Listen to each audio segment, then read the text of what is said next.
Okay, now I think for sure, like 100%, we must be live. Hi everybody. I hope I hope we're live. Um, This isn't the official start time yet. We are starting early to let people shuffle in, so in 5 minutes we'll do the official greeting. yes. Yeah, so for now you're just this is the pre-party. um, so how have you been? I heard that you just went on holiday. Oh yeah, it was fine. It was just to see my mom. She lives a few states away, so um, we made it a vacation to be able to see her. Brilliant. That's awesome. Did you get a lot of sun? Yeah, I think I got a little sun poisoning. I burn very easily, and I'm like stubborn to put on sunscreen. Same. Yeah, I'm British, so obviously, right? Hi, Infa. Infa is piled in. Yeah, we're not gonna start the actual interview yet. We just want to say hello. I was only gone for the weekend. That was I actually got to meet Kite Tails. Yeah, she was telling some of us about that. Hi, Brandon. Hi, Devil. Wow, Devil just came out swinging. In remains of the god hunt. Hello, Black Man.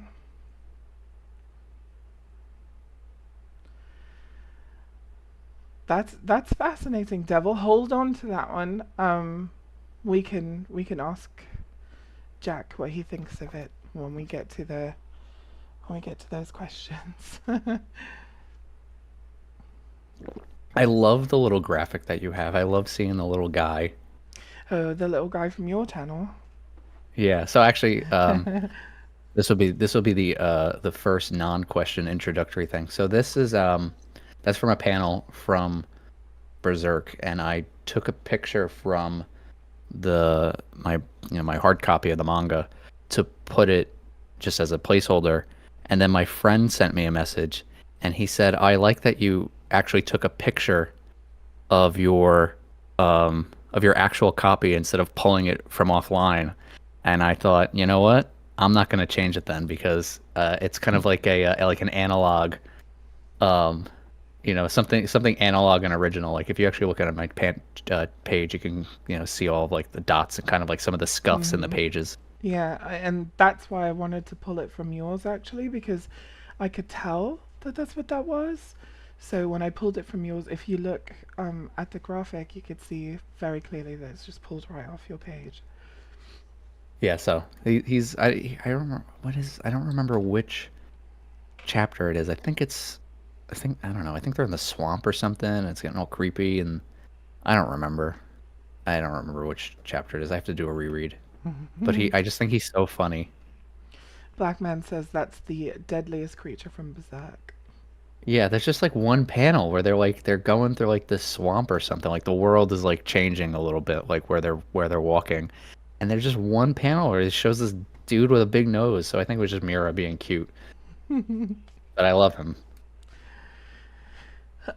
Well, hello everybody. Hello Brandon. Hello Metal Foxhound. Hello Blackman. Hello Ephraim. Urios Brilliant Vision. Um, okay, so we've only got 3 minutes. I've really I'm having anxiety at this point, so I feel like maybe it would be okay if we start 2 minutes early because now it's just two We could minutes. start whenever you want. Okay. Sorry everyone. Um, all right, so welcome in everyone. I'm Kate the Kind, and this is today's guest. Jack is a mimic. Hi, everybody. And today I wanted to ask Jack um, a lot of questions about his creative process. I wanted to ask him about specific videos and theories, and also kind of crack into the controversial aspects of Jack's presence in the law community. Hello, Solabre. um, and what his thoughts are on that, both why he thinks that might have happened, etc. So I hope everybody is ready for this interview. I'm excited, and I hope you're excited, Jack. I'm very excited. I love to talk, and especially about myself. Excellent. So, if everybody in the audience is probably all your audience, if everybody is ready to hear about Jack, here we go. Yes, Jack does have controversy, but I don't actually want to talk about that first. I want to save that for, a wee bit later. Um, so just FYI, during the stream, I'm going to be pulling up your videos and showing footage from your videos and stuff while we talk over the top of it, for the purpose of just like letting people see what I'm talking about and all of that. Um, Okie dokie. so the first thing that I wanted to talk to you about is the way that I discovered you. Um, I saw your first video. The OG, my first one. And it was uh, basically telling the audience how they should approach understanding Elden Ring lore. And I thought, that's, that has two sides to it. On the one hand, it's really it's nice and pleasant because there's a lot of us that are new to this. There's a lot of people who are sort of new to Souls games in general that have been drawn in by Elden Ring's marketing, and also the fact that Elden Ring was co-written by George R. R. Martin, who is his reach is a little bit different than Miyazaki's in Dark Souls video games. Um, so on the like I said, on the one hand, I was like, oh, interesting that here's this guy who's teaching us how to do it, and on the other hand, it's very bold to to approach it in a way that is basically like, here, allow me to teach you how you should be, how you can interpret this law. And that was very intriguing for me. So I liked your video. I made like a little comment and then I subscribed. But it was your second video. It was your second video that actually brought me to tears, and I knew by this video that there is something special and different about you as a creator and as a person, and that really cemented that I was like, this guy's gonna go big. Everyone's gonna know his name. He's gonna be like Pearl or something. So that's when I was like on all of your videos, just like, hello, oh my god, this was amazing. Yep. Yeah, I took a lot of screenshots of your comments because I was showing people. I was like, look at this. I got fans. They're really nice. Yeah, like instantly. You had me instantly. Um, but yeah, for sure. So I actually want to talk to you about the Renala video. Let's start fresh. Because that is the one that I'm so sorry for that. That is the one that really drew me in. It's the one that, like I said, I knew there was something different about you. I knew that your approach to understanding the characters is a highly emotionally intelligent approach. Can you talk to us about how you decided that that is how you want to approach being a creator in this space? Sure. So the first video I did, if people haven't watched it, which many haven't, I think it's one of my least watched videos. It's how to understand Elden Ring lore, and that video I made first to make the next video after that. Why did the Carian Queen grieve? Which I think is my almost tied for least viewed video. But I made the how to understand Elden Ring lore video first so I could make that second video. I wanted to first just get acclimated to video editing, recording, and doing all that stuff. That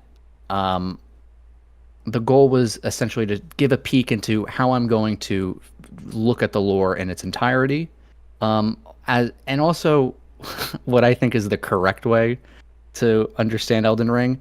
And when I say correct way, I mean in the way that the game tells you it wants to be understood. And before we can talk about the Renala video, I have to talk briefly about the law of causality, which is essentially what the first video is about, is that all things are linked in a chain of relations. So you need to find what that chain of relation is to be able to understand what's happening in the game. So the Renala video, I had to make this video because I was unsatisfied with the answer that the way we find Renala is because her husband left her. I know that the dialogue from Muriel and some of the text alludes to her heart being stolen, but the how we find Renala in um in the game currently compared to who she was in the history doesn't seem like just a woman's husband leaving her would cause that to happen. My parents are divorced, and when they got divorced, I don't know, my mom was not like how we find Renala. But I know if my mom lost her child, she would be beside herself and I don't know in what way. I have a friend, a very close friend of mine. His dad had a degenerative brain disease, and he unfortunately died. And his brother also had a similar brain disease, and he died leaving behind two children. And the way that the grief that his mom felt compared to when her husband died to when her son died were both very palpable, but they were different. And um, seeing how a mother reacts to losing their child, it made me see that in Renala, where she's trying to rebirth these children, and the rebirth process causes memories to disappear. It says that they fall into like an oblivion like sleep. But if when Ronnie dies in the Night of the Black Knives, I don't know who knows that information. But based on what Renal is doing, to me, I see a story of this young girl who is sacrificing so much for freedom, so much that she couldn't even tell her own mother. And now her mother is dealing with this grief that her heir, her daughter, and the girl that she was going to pass down her wedding ring to is gone forever, and she's trying to bring her back in any way she can, even using the grim act of reincarnation. And that it was just so sad and painful. And to add on that, the it I my reading of that is also informed from George R. R. Martin. Spoiler alert for A Song of Ice and Fire. Catelyn Stark, who is the matriarch of the Stark family, but she comes from House Tully. House Tully has the same colors that Renala wears, which is blue and red. So if you look up House Tully's banner, it's the same as Renala's. Yeah, that's Uh, fascinating that you caught that detail. I know my Song of Ice and Fire, heraldry, whatever the word is. Heraldry, yep. And then Karya is a stand-in for House Stark in Elden Ring, because they are, their sigil is a wolf. They got wolves all over the place. So it was kind of two and two together. But Catelyn Stark, she loses a lot of her children in A Song of Ice and Fire, and specifically her last chapter before she dies in A Storm of Swords. She witnesses her eldest son Rob get killed, and there's a scene where she's gonna have her throat slit, and a guy grabs her hair and he has a knife, and she is so distraught with seeing her son die. She says something like please don't cut my hair. Ned, who's her husband, Ned loves my hair, and he's been dead for 2 books already. and just this this palpable grief and fear, and just this, that her child died in front of her and it broke her to her core, that she doesn't even know where she is anymore. That is that's essentially what Renala is. She doesn't even know where she is. Yeah. And what she's trying to do is bring her children back. So I wanted to um, do a video that touched on that, um, because I wanted to do justice for one of my favorite characters in Elden Ring, Renala, and so because it feels, it kind of feels wrong with the current acceptance that it's because her husband left her. Now, those item descriptions, they're true in a sense that, oh, she wasn't a champion anymore after her heart was stolen, but it doesn't explain why she is doing the rebirth thing. It also doesn't explain it. It doesn't fit into a lot of timeline things as well. But I don't know if that's something you're interested in to hearing. Actually, you know what? Absolutely. We'll go with anyway. The timeline thing is really important because if it's Ronnie that she's grieving, it tells us when the Night of the Black Knives happened, Mm. and that the Night of the Black Knives had to have happened when um, Renala and Radigan were still together. There's other dialogue that confirms this, mostly Roger and Gowry, but there was, the way I was looking at the lore was people, Night of the Black Knives is happening earlier from my perspective, and that Renala's pain is because of her lost daughter.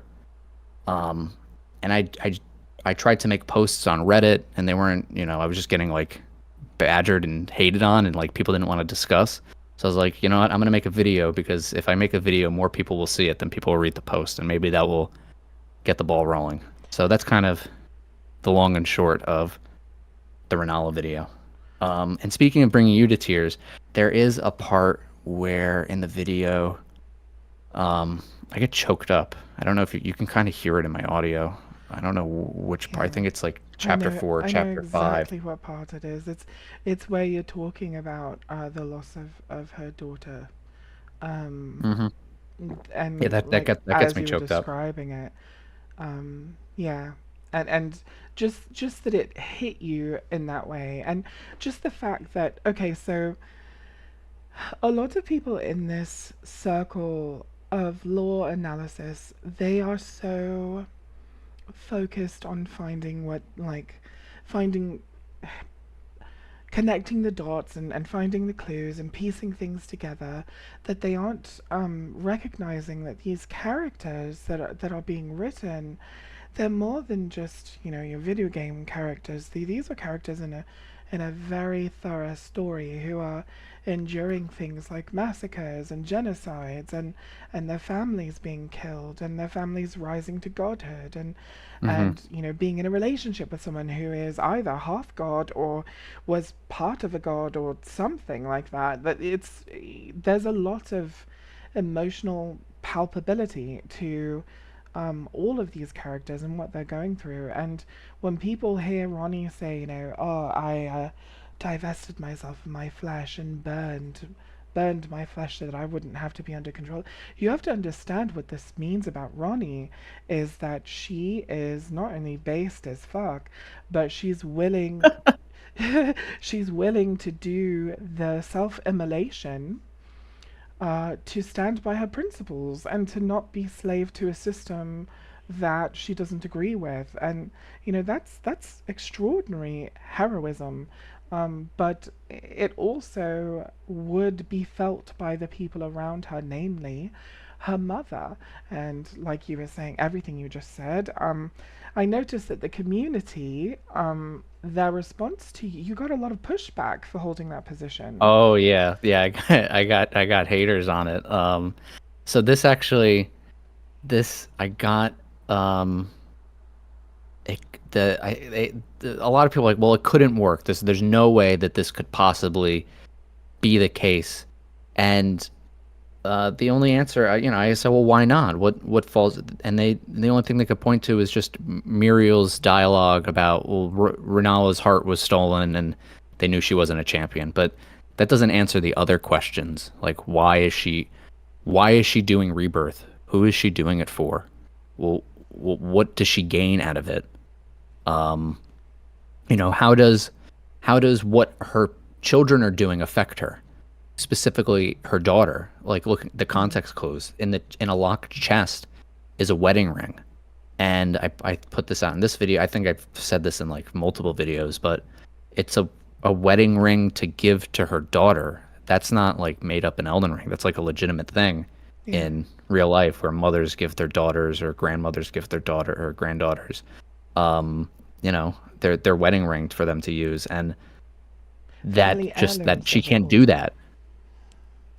Yeah. So I did get some pushback, and I got one of the messages I got, and this is I guess kind of in the controversy category, but we could talk about it later. But I got one message that was specifically about this theory that they said that the way I look at the lore was damaging to the community, and I was like, "Whoa, buddy, that's crazy. That's wild if you think that's damaging." Like, Yeah. we're do we want to know, what's going on in this game, or yeah, I don't know. The Elden Ring being written uh with George R. R. Martin working with Miyazaki adds a lot more to the game than I think people realize. And I think it's because most people haven't read George R. R. Martin's books, and they don't know that he writes. He's very good at world building, but he writes from character POVs. And even when he does building and history books and things like that, and things that don't really have a character's point of view, he's always writing from a human perspective on how do the things that are happening in the story affect individual people. Mm. And it's one of his driving principles. He has a quote. It's I always agreed with Faulkner. Faulkner is one of the greatest writers of the 20th century. Um, the only stories worth writing are about the human heart and conflict with itself. Mm. That's an And excellent quote by him, by the way. that's what, everything he writes is in service to writing stories about struggles that people have internally and externally, doing the right thing versus doing what they want, the pain that they feel and what it causes them to do. People don't exist in a vacuum. There's always a reason for why people do good things. There's a reason why people do bad things. And when it comes to how people look at Elden Ring, I think a there is kind of like a holdover from looking at previous um, Souls games where Miyazaki, he doesn't give a lot to a majority of the cast of his characters. And what I mean by that is he saves characterization for a handful of his major characters. Um, and maybe he'll throw you like one line here or there, but he hides it a lot more because he's very interested in the audience coming to conclusions for what characters are doing and why they may be doing that. Um, so there's a lot of room where, some of these characters in the video games are just video game characters. They're not all written to be, fully fleshed out people.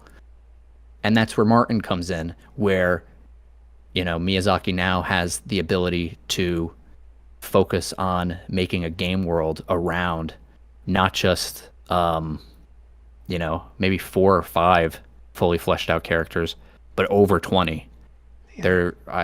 There's like, gosh, now with the DLC, I don't know, but before the DLC, I was thinking that there is about like approximately like 30 characters in game that have enough depth and complexity that you could write an essay on each of them.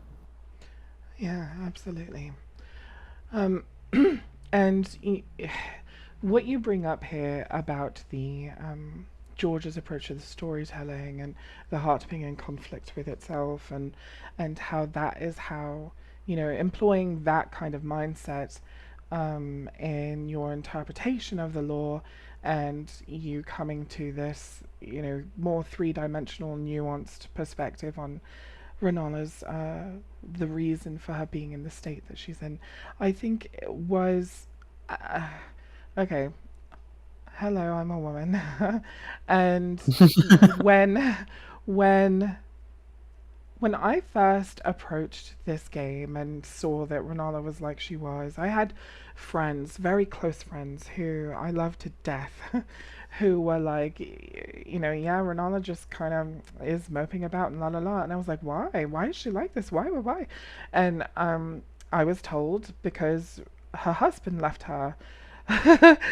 And Yeah, no way. Come on. I don't, yeah, I think people just kind of She's a accept queen. She that. can get a new man in a second. Not only is she a Like, queen, but you made a really good point in your video that she's more than just a queen, but she is this woman who may have been one of the most powerful people in the lands between at the height of her power, where she was well, most definitely. She holding was able back to the rebuke golden she host. rebuked the Landell twice, Hmm. and we can argue about the what Radigan's goals were, and that nature, but like not every she only had 20 knights, and even if Radigan was only there to just marry Renala, which I do think he was, um, the there would have to be a lot more military blunders and strategic errors for the entirety of the Golden Order's army to lose to 20 knights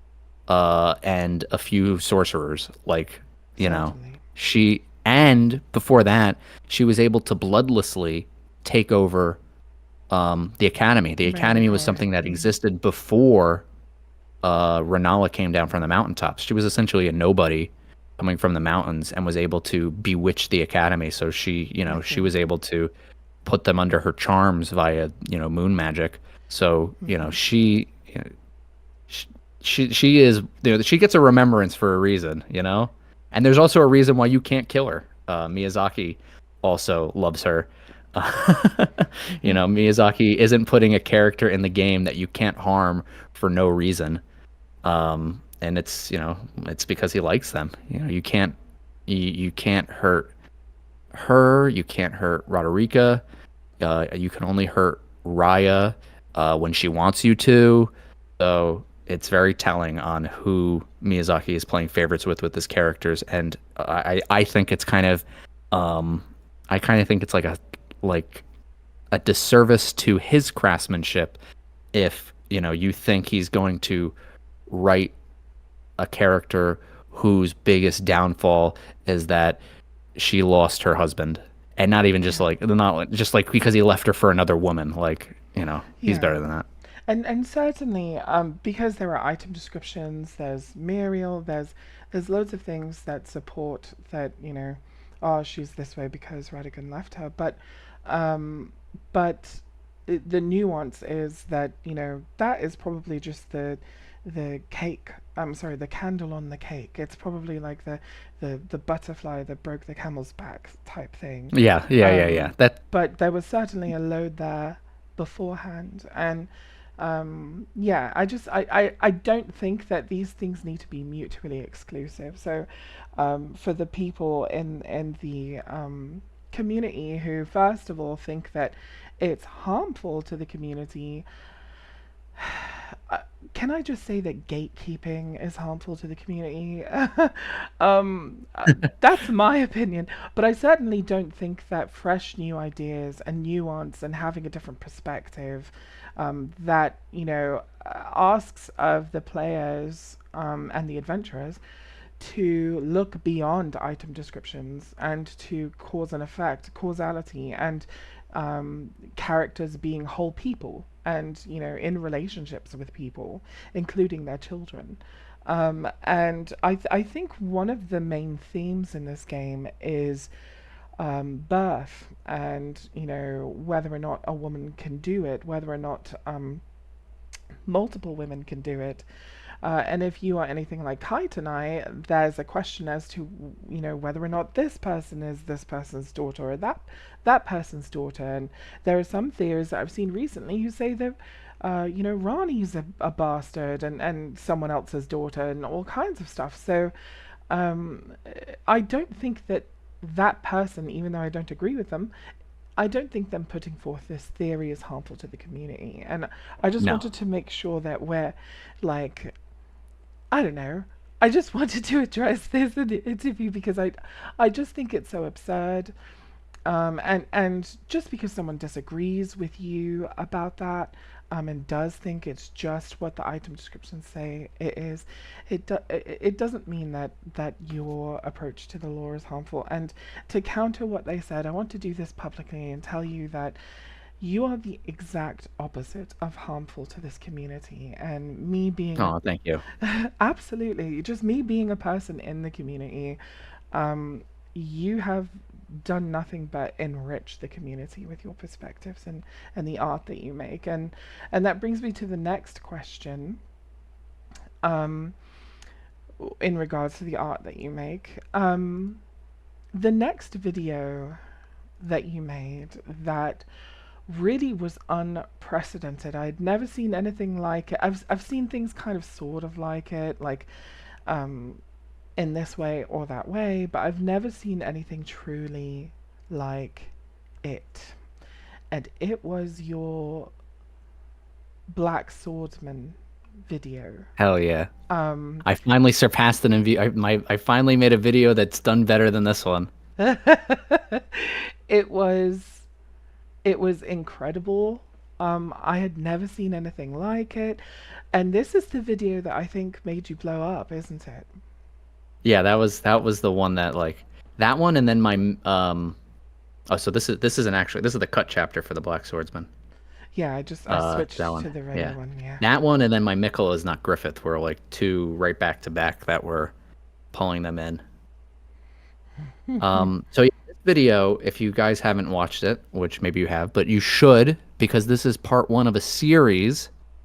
And so far, the series is not complete yet. So if you want to, if you're when we get to the final part of the Black Swordsman saga, you're gonna want to have to watch all of them. Is But there the going to goal, be a season two? there is going to be one more Black Swordsman video. Okay, so no season two, everybody. Well, actually, speaking of season, so if you go to my channel real quick, this is a little peek behind the curtain. Here's a little Easter egg. So if you Mm. go to my channel and you look at playlists, I have all my videos sorted by seasons. Um, Oh. this How to Understand Elden Ring is the pilot. This video is part of season one. I think season one ends with the Karian history video. But anyway, in this video, Mikkola's Secret Crime, I wanted to present my theory that Mikkola was involved in, had an interest in the Night of the Black Knives, and also that the eclipse is not going to happen. And um, you might not be convinced with that first part, but I was right about the second part. So the goal, and I didn't know how I could convince people of that way without expressing how I came to that conclusion. I was When Elden Ring came out in February 2022, I was in the middle of getting my graduate's degree, and I was on an accelerated program, so I didn't have a lot of time to play video games or like really do anything. All I was doing was studying and working on projects and things of that nature. Um, but when Elden Ring came out, I was so excited I had to just play it, and I didn't do any schoolwork for 2 weeks, and I just played Elden Ring. But I also wasn't really paying attention.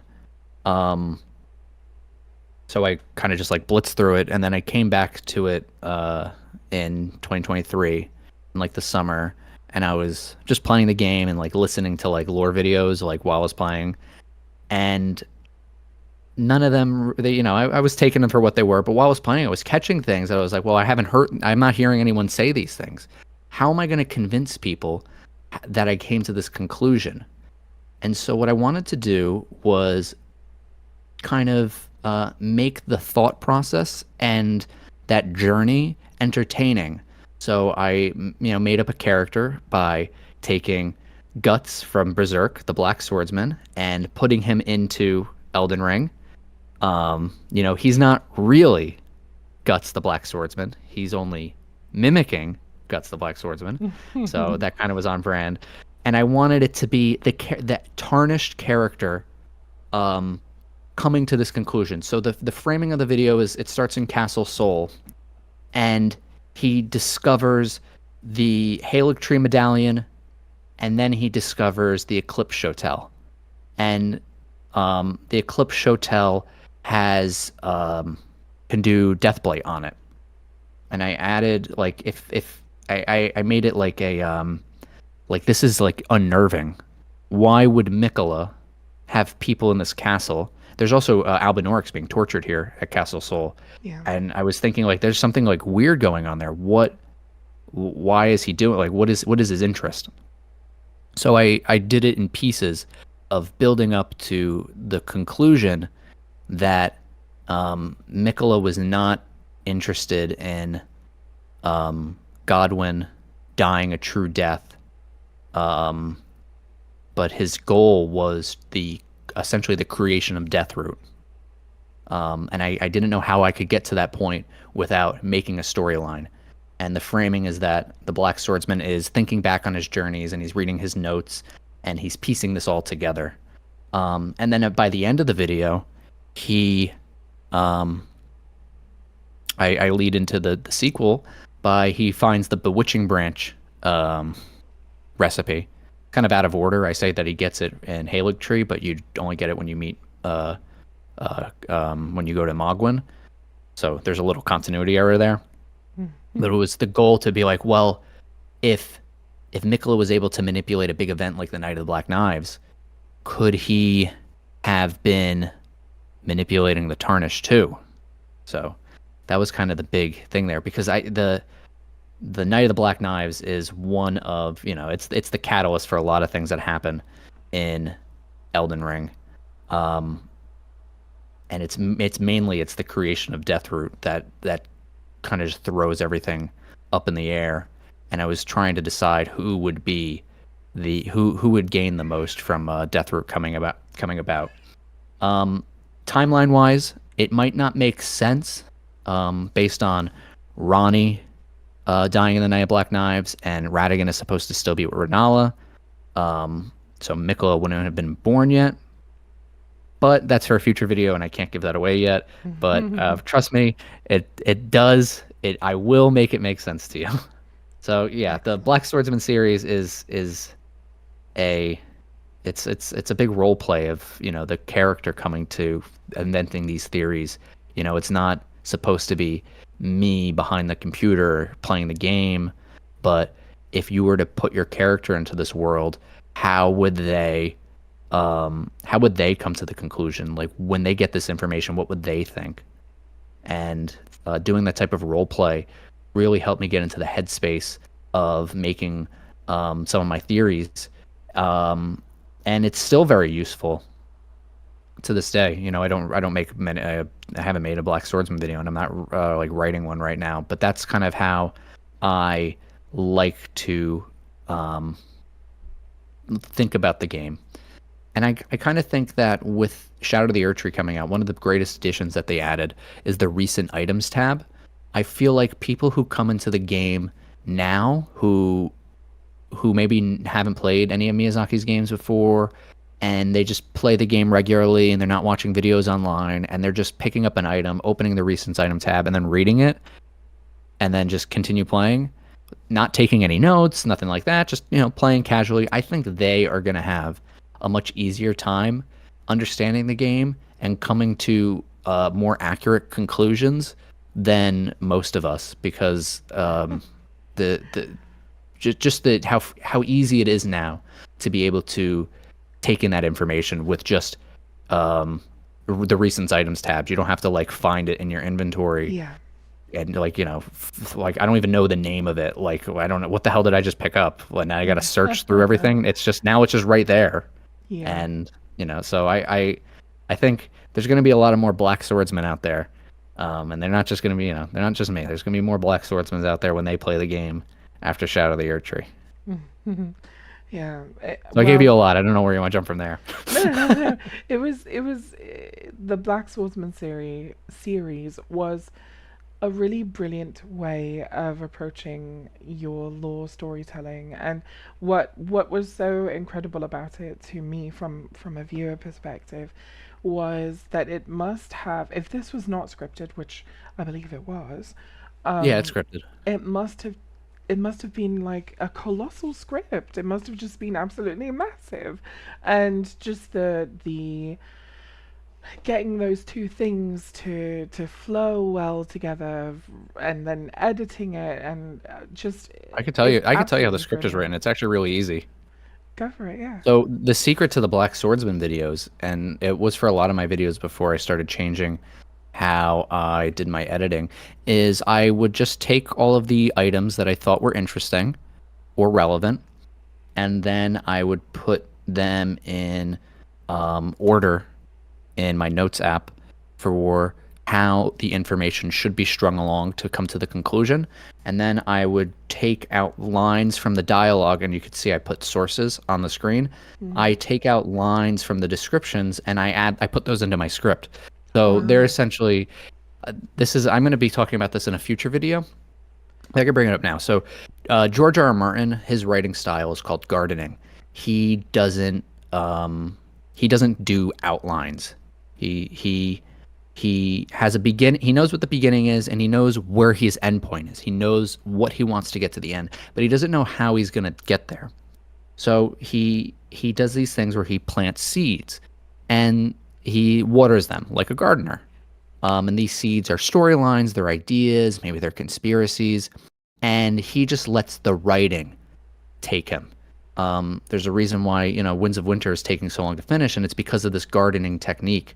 The strength of gardening is that it allows you to have, if just imagine you have a vine and it's growing up on a lattice and there's a flower at the top. You'll be able to look at the flower at the top and then follow the vine all the way down back to the roots and see how you got there. It makes it makes logical sense. It's all connected.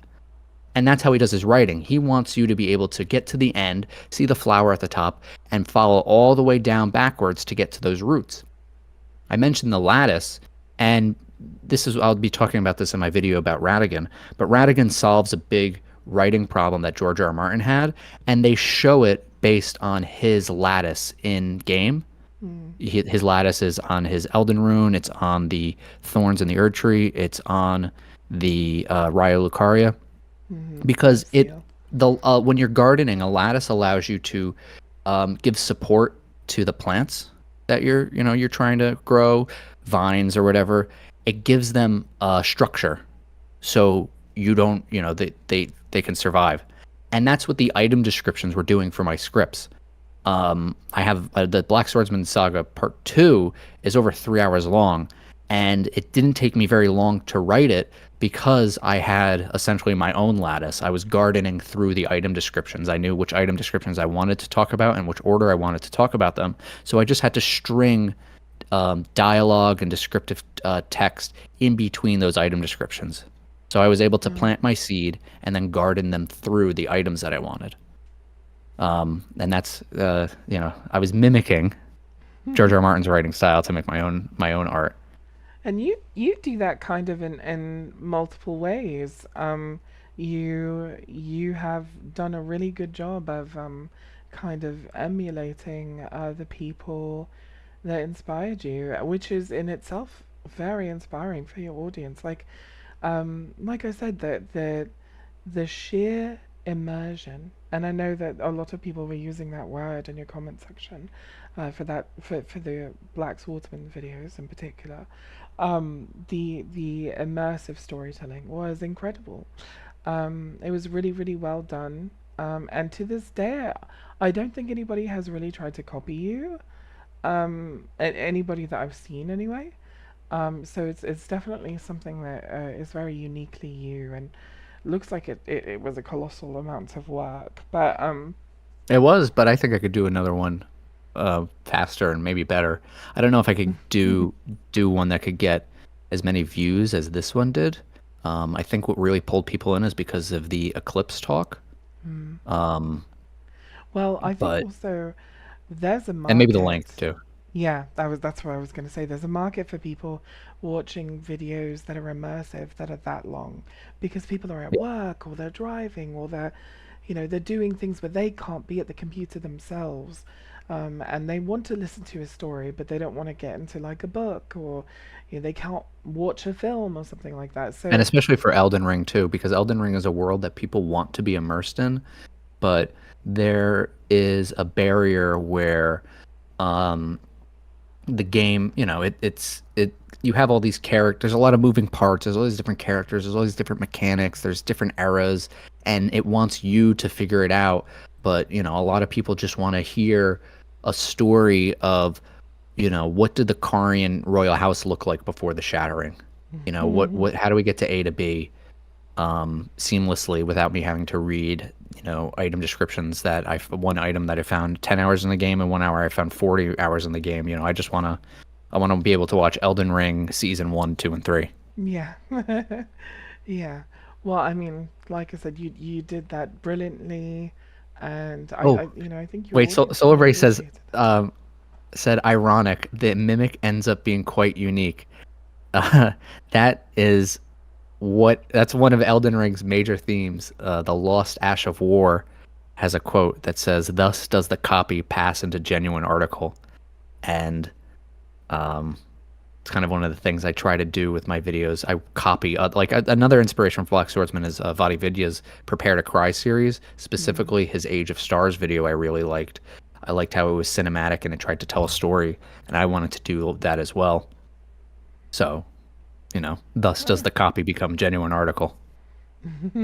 Well, it was done in spectacular fashion. I think it was, obviously the views and the praise that it got speak for itself. But that wasn't the only thing that you did that was very unique in your approach to making videos. You also created a character, and you took us all to class. Can you talk about what inspired you to do that, and talk about the character a little bit, and talk about why you chose that method of storytelling when Oh, you sure. Okay, became, so and which yeah, so this video is is that? It's the entire history of Karya, Children of yeah, Champions. yeah, yeah. That's the Top one. right. I see your screen. There you are, Um, Jacobus so Mimicus. yeah, so this I wanted to do like one of those big timeline videos, but I didn't know how to write that in a way that would be interesting and not like boring like a college lecture. Um, this is not to knock other people who do videos. For example, Smotown makes wonderful videos, and I like all of them, but Mm, they're dry. They're very to the book. They are like attending a college lecture, and unless you're really interested in Elden Ring lore, you're not gonna watch a Smotown video. mm. Um, so I was like, okay, well, I want to do a video like that, but I don't want to do a college lecture. So how will I make it fun? Well, I will have to I will make it literally a college lecture. I will invent a preceptor character who will teach you the history. Um, and to do that, to make it more fun for me, is there's no script in this video. On the bottom left of the screen, you could see my slide deck. This is what you're seeing on the screen right now is what I was seeing, and I just used that to talk for 3.5 hours in character. There's I think 72 slides, and we cover a lot of things. And most of my information, I think I still stand by. I specifically am very proud of um, the uh, the Crystallian alliance with the Carians, which I don't think anyone else has proposed what I proposed in this video. And Yeah, then I some don't fun really see things a lot of too. people talk about them at all. Like if I had to do the if I maybe I'll do in the I kind of killed off the preceptor character, but not really. In my Dark Moon as a Mimic video, but with Shadow of the Erd Tree, it snapped and went to a commercial. That's kind of funny. Yeah, I know. um, eh, with Shadow of the Erd Tree, they've added everything I think I needed to be able to do a real full history of Karya. Um, but yeah, I had a lot of fun making this video, and I also cry in this video. So I was, uh, I was in character and then not in Yeah, character. yeah. Can you talk about that a little bit? You are very brave for being vulnerable in front of not just your audience, but also just anybody who happens to across this. And there are lots of like ruthless, just people who are just nasty, and you are willing to show that aspect of yourself as a man, and as far as I'm aware, a cis straight man, Yeah. and that takes an extraordinary amount of courage. Can you talk about that a little bit and your willingness to be vulnerable? Yeah, I mean, I'm very, um, I'm very open about how I feel, things that trouble me.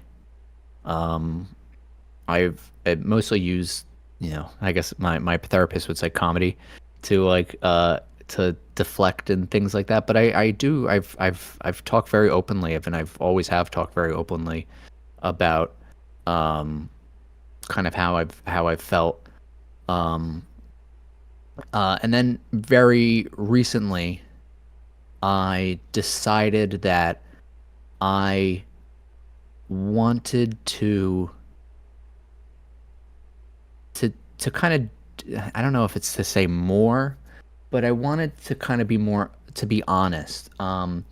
Elden Ring is the culmination of two of my favorite artists coming together to make something truly incredible that really touches me. And I can't talk about Elden Ring without talking about how it makes me feel.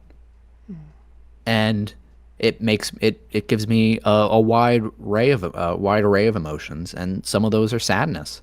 And I don't think there's nothing wrong with showing others that you are sad. It's very normal to feel sad. Um, and you normalize feeling sad. But it just it came up naturally in this video. I wasn't planning on. I wasn't, it's when I was talking about Ronnie again, and Ronnie and Renala, and it always gets me when I talk about it.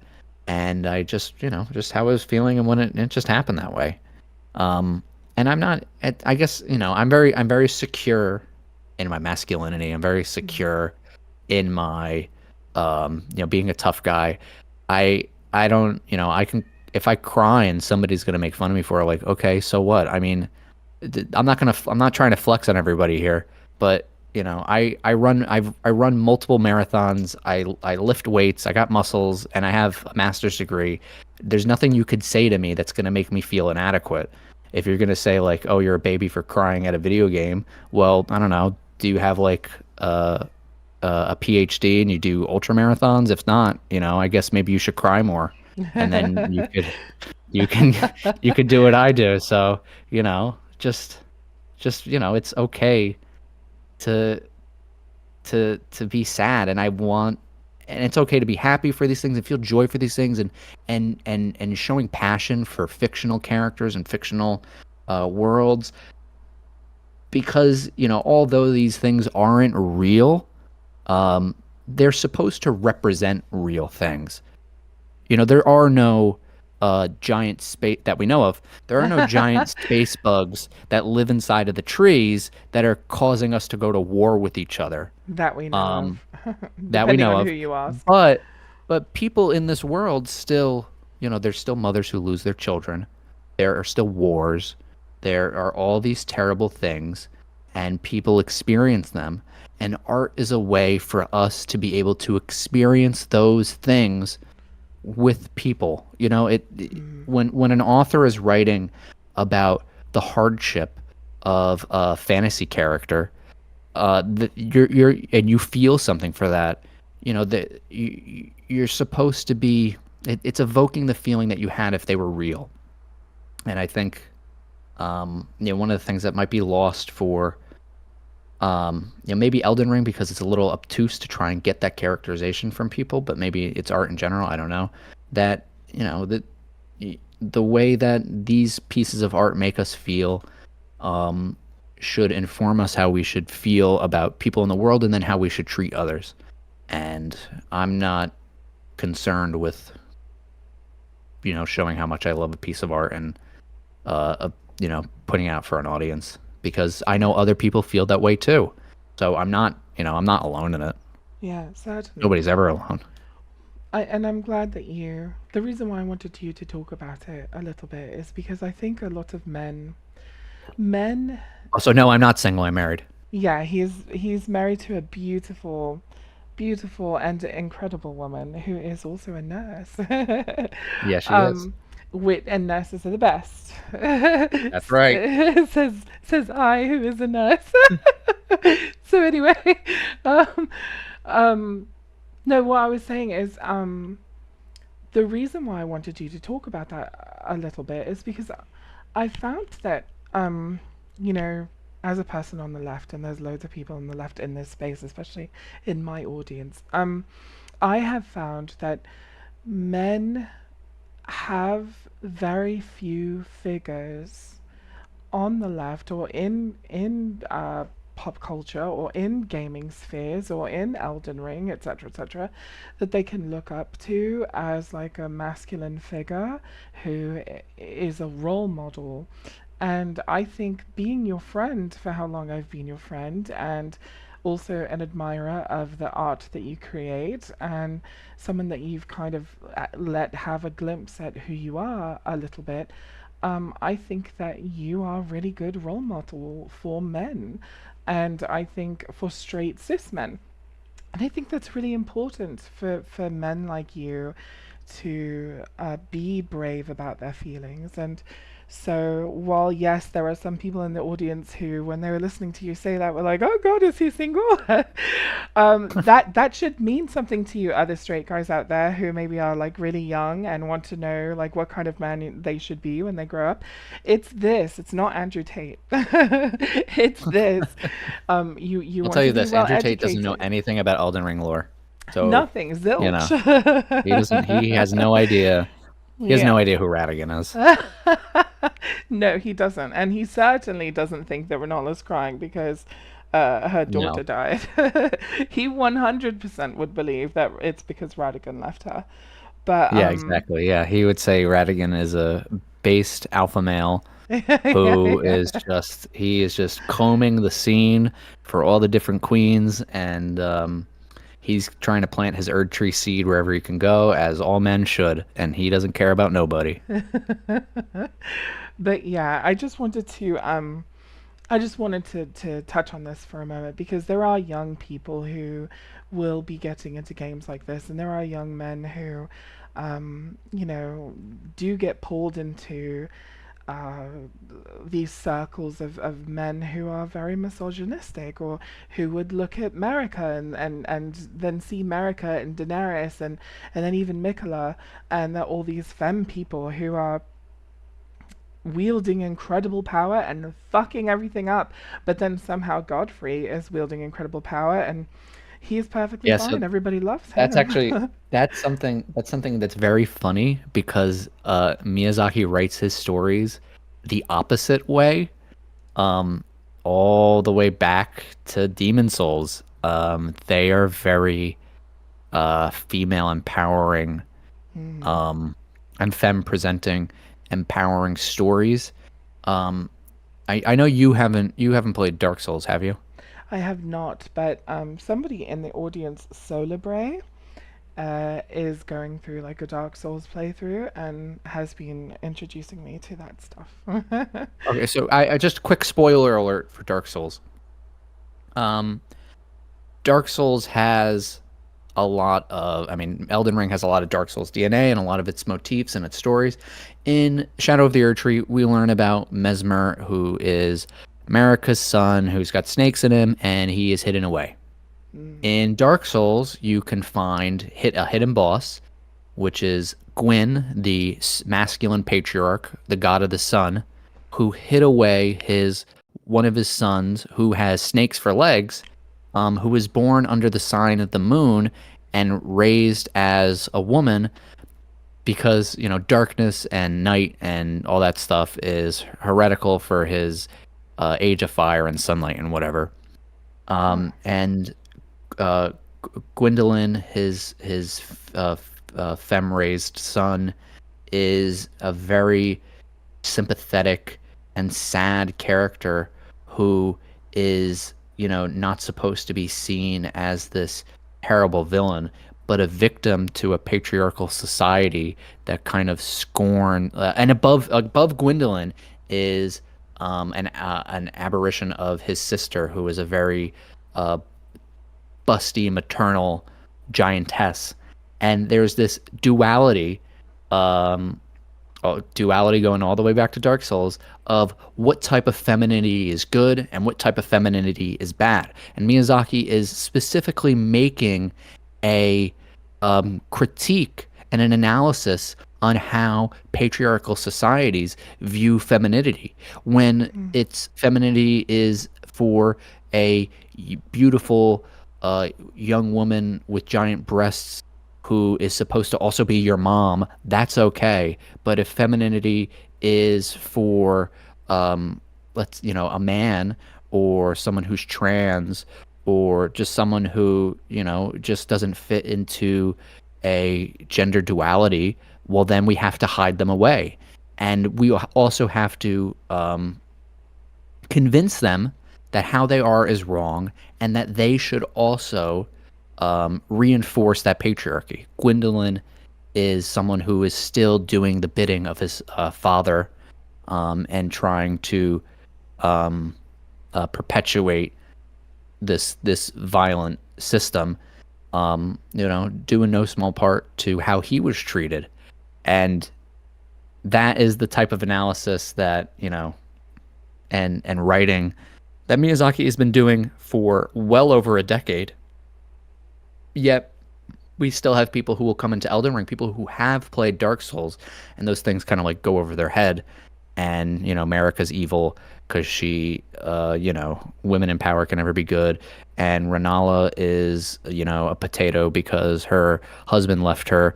And the only I people who lust after Mikola and things like that, like it's all I don't know. And I think there isn't enough voices within probably just video games in general, or just maybe just in general at all, that are looking at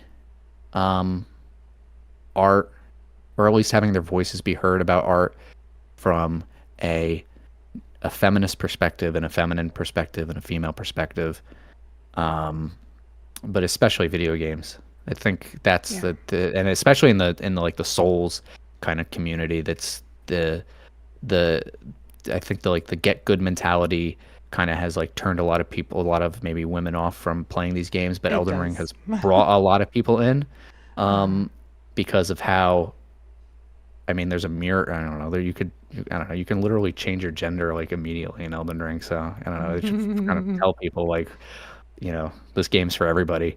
Yeah, Um, yeah.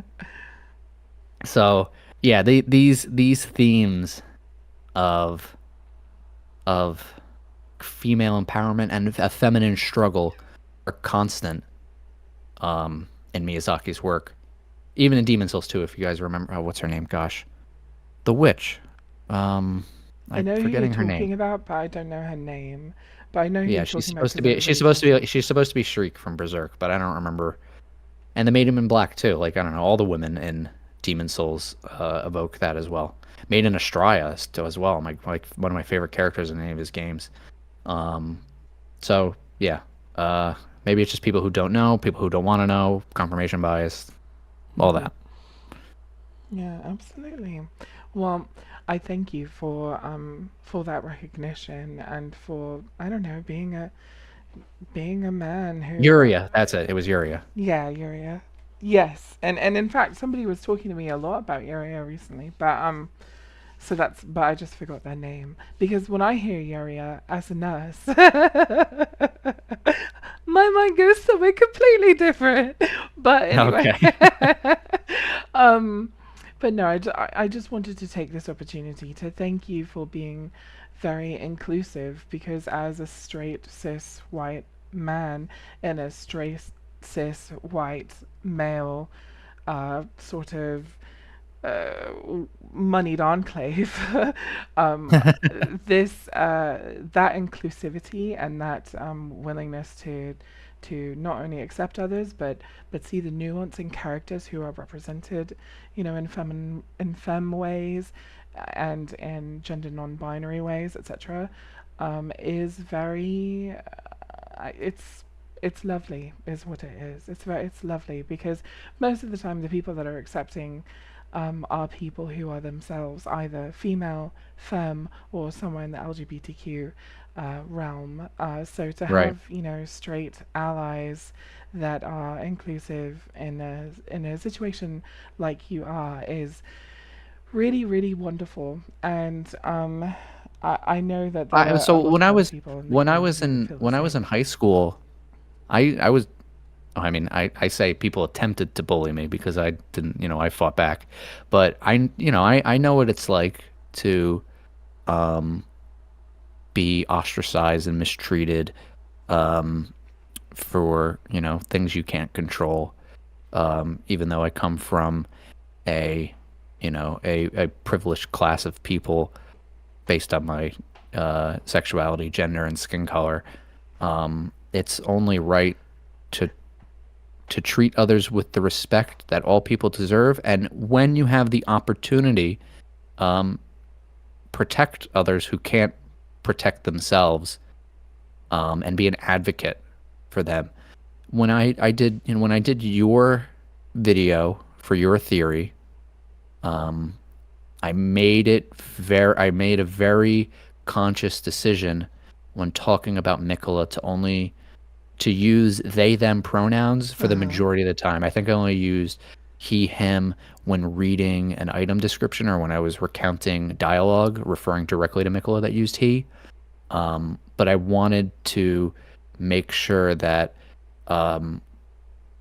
because the theory was that Letta might be Mikola, and Letta is female presenting, and Mikola is now Mikola is gendered as male, Yeah, but also yeah, has the same training tradition, so it's very difficult to say. So yeah. I made a very conscious decision to use they them pronouns, and I got a really touching comment that from someone that was happy. They said they were really happy that I used they them to talk about Mikola, Yeah.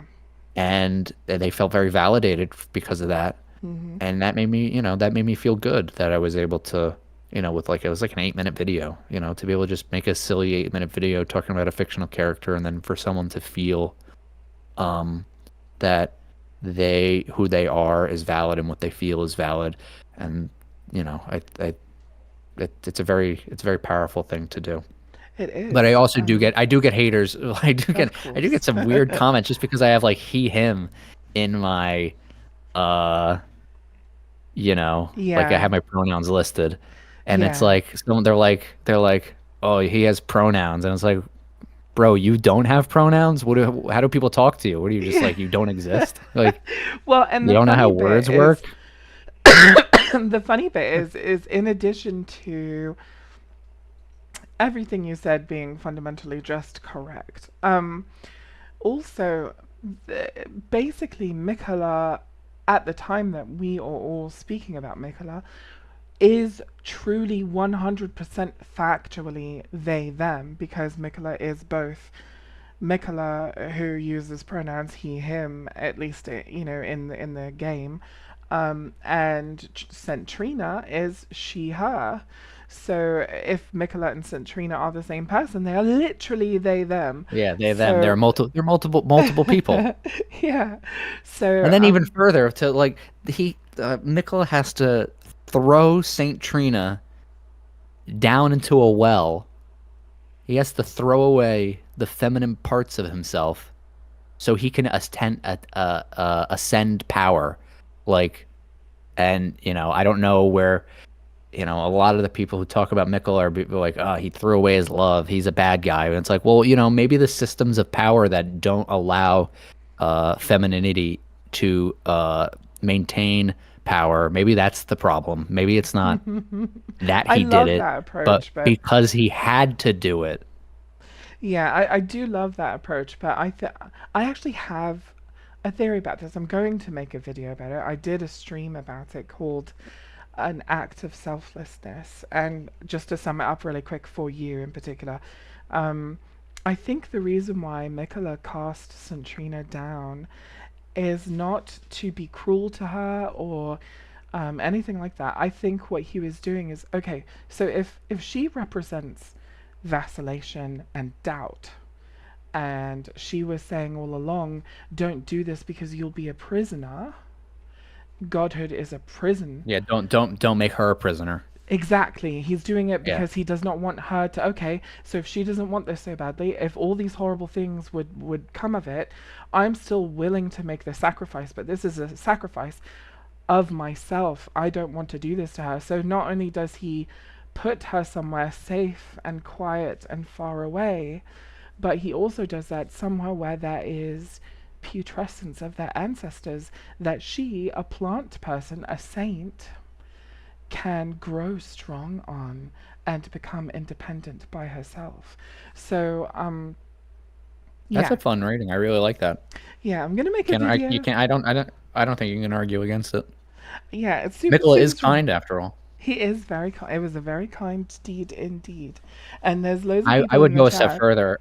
I would go a step further and say that he got rid of Saint Trina so Saint Trina could tell us to kill him, but that's for later. Yeah, yeah. No, that's literally that feeds into our theory, and that actually was another part of what I said in the stream.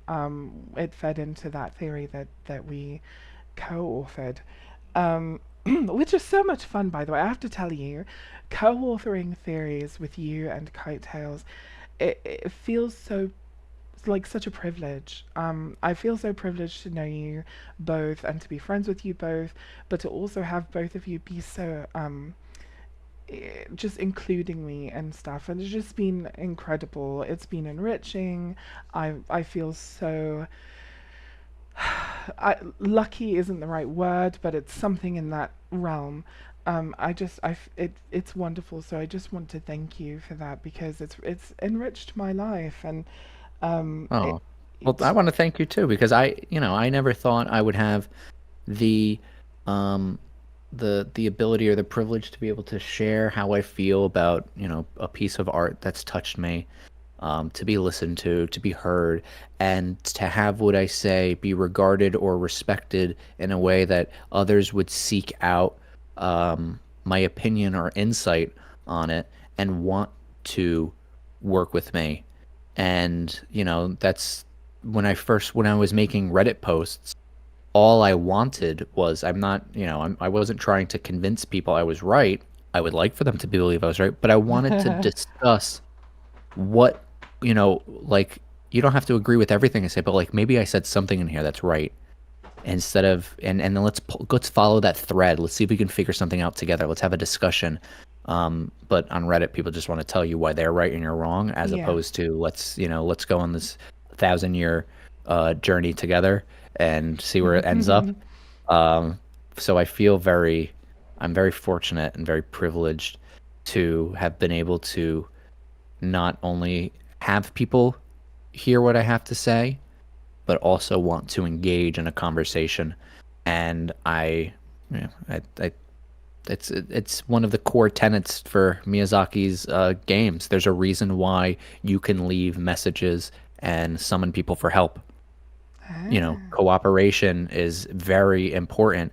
You don't know we don't know the lore and story of these games by ourselves. We are all seeking out, if we're interested, we're all seeking out the help of others, whether it's talking to others or watching videos or going on Reddit or, Googling it. If you get stuck in the game and you need to look up a guide or whatever, any message written on the ground, or if you summon for help, you're always looking for someone else to to assist you, and you're it's his stories are focus a lot on, they put you in these seemingly lonely worlds, but if you look beneath the surface, you realize that you were never alone to begin with.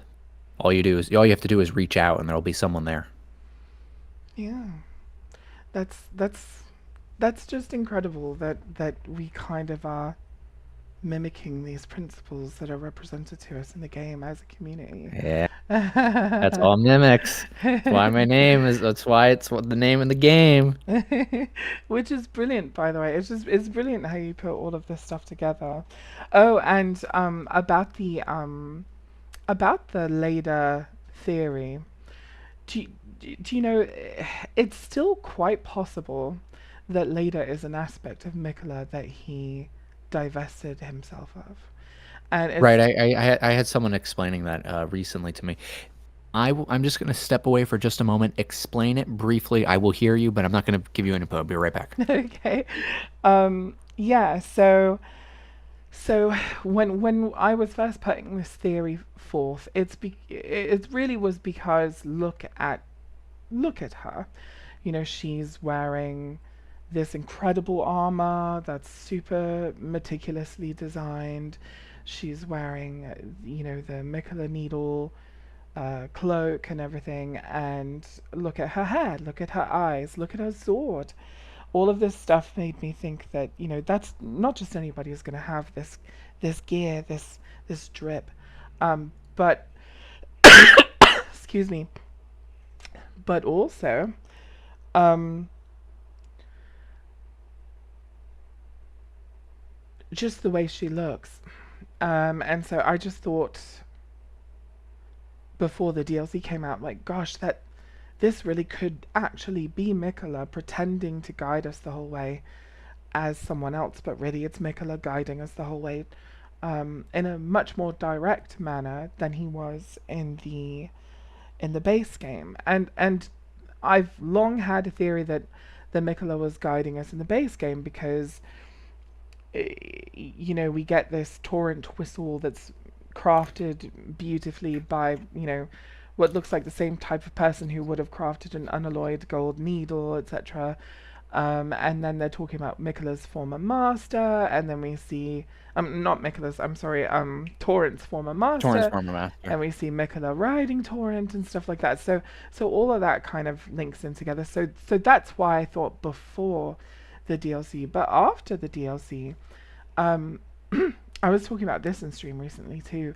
If you look at the headdress of all of the Nox and the perfumers and Emir, you will see that they have a certain aesthetic. It's colors, but also like white cloth, but also like a golden color in there.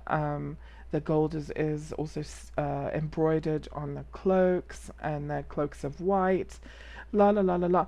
This all speaks to a culture of fashion, and fashion Mhm. is like way more important than a lot of people are willing to attribute its importance to, in a way of marking time, because things go in and out of fashion, um, including headdresses like the Night Maiden's headdress and the Sword Maiden's headdress and all of that.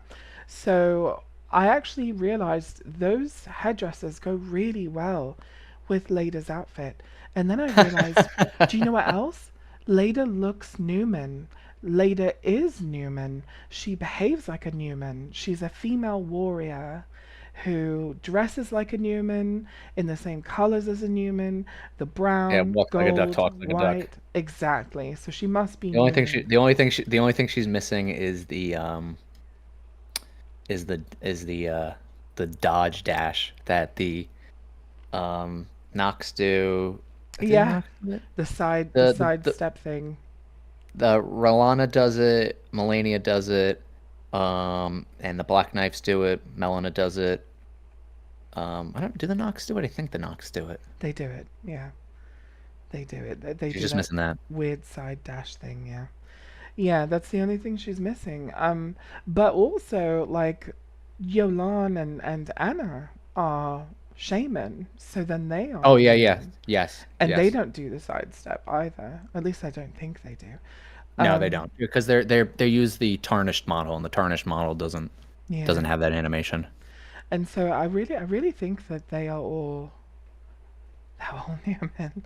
And so because of that, it's quite possible that she is an aspect of Mikola, and la la la la la. And then there are two brilliant people in the chat, Solar Bray and Black Currant, who have their own reasons for why and how. Like they're talking about the Lada's rune, um, something about that um, supports the idea. So it's definitely something I want to talk about at a later date. But Yeah, I'd love to. I am the original Mikola. Mikola did nothing wrong. Mikola master planner. All right. yeah, uh-huh. I know. I know. We got a lot of Mikola fans in here. Let me tell you this much. I got a 3.5 hour video all about Mikola, and I get that video. That one I also cry in too. So Black Swordsman Part Two. So you know, Mikola is like my whole channel has just been like chasing after Mikola and trying to understand him. Um, Mikola is in everything yes, that has to do. He's well, except for Shadow of the Erdtree, but there's reasons for that. And I mean like his involvement in Shadow of the Erdtree is he's before his time. yeah. It's all about his mother. Um, it's all about the mother, as Emir says. Um, but yeah. So getting back to your content, let's talk about since we're talking about the coming up to Shadow of the Erd Tree. When Shadow of the Erd Tree dropped, a lot of us were stunned.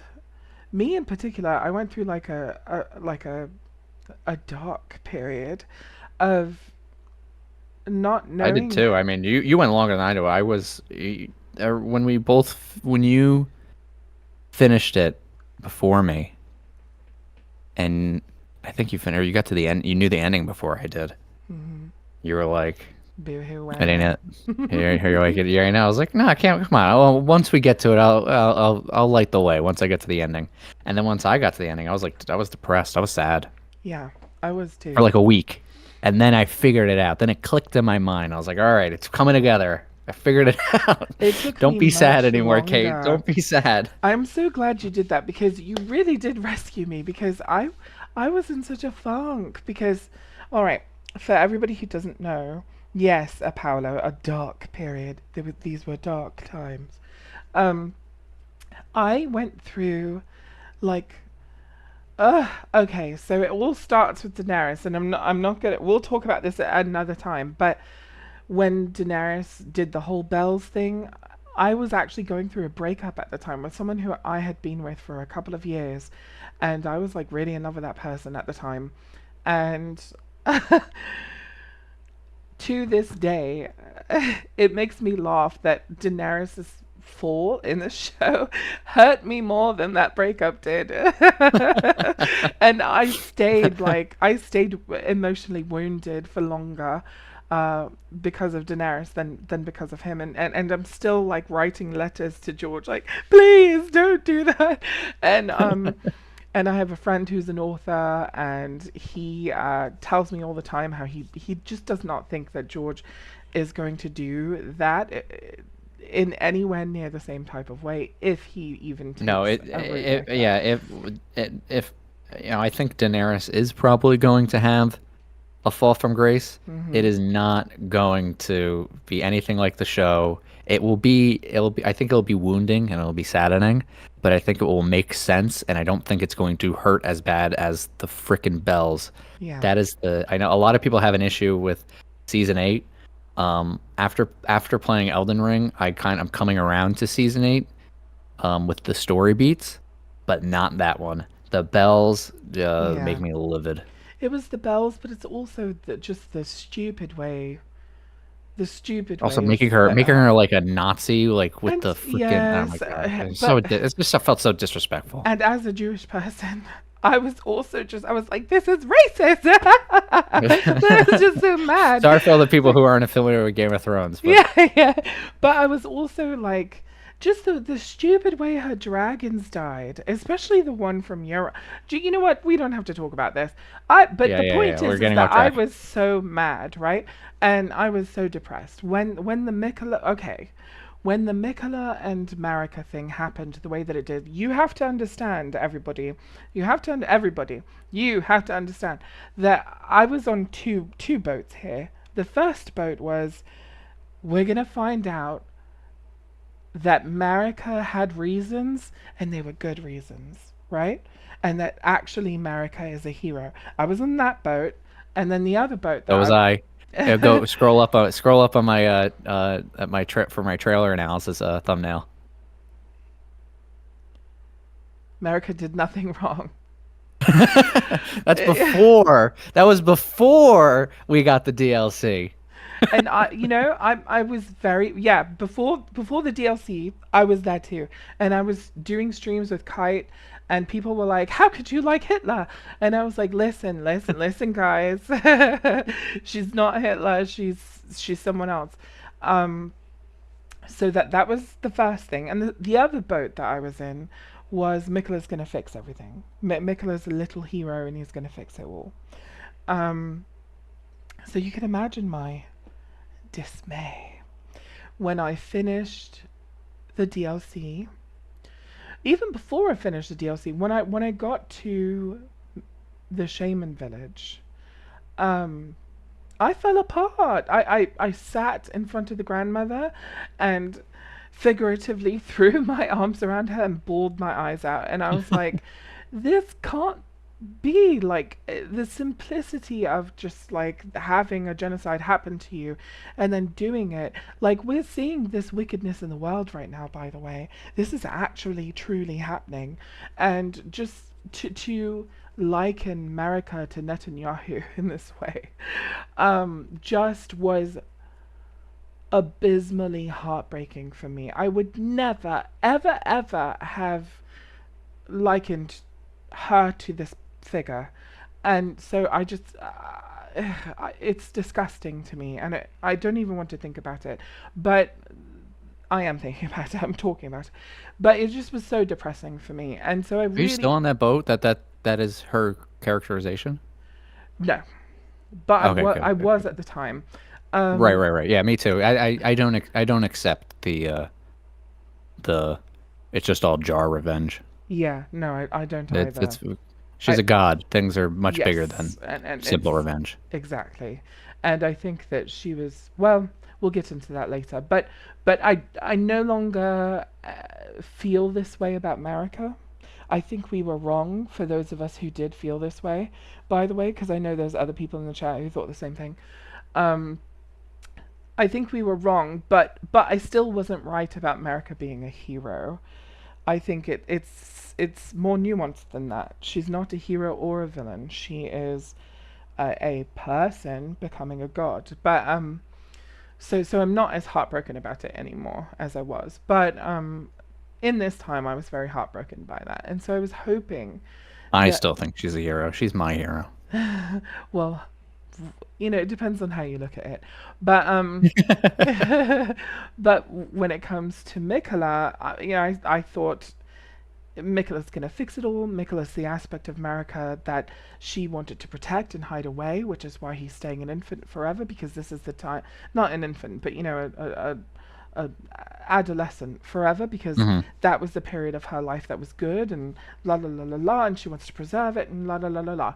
So so I thought that Mikola would be the healing balm that would fix all the things. And then when I get to the end, and the general consensus from most people that play this game and get to the end and fight Radon and Mikola, for those of them who aren't bigots in their approach to it immediately, was, oh god, Mikola's evil because no matter what, he's taking your free will, and la la la la la.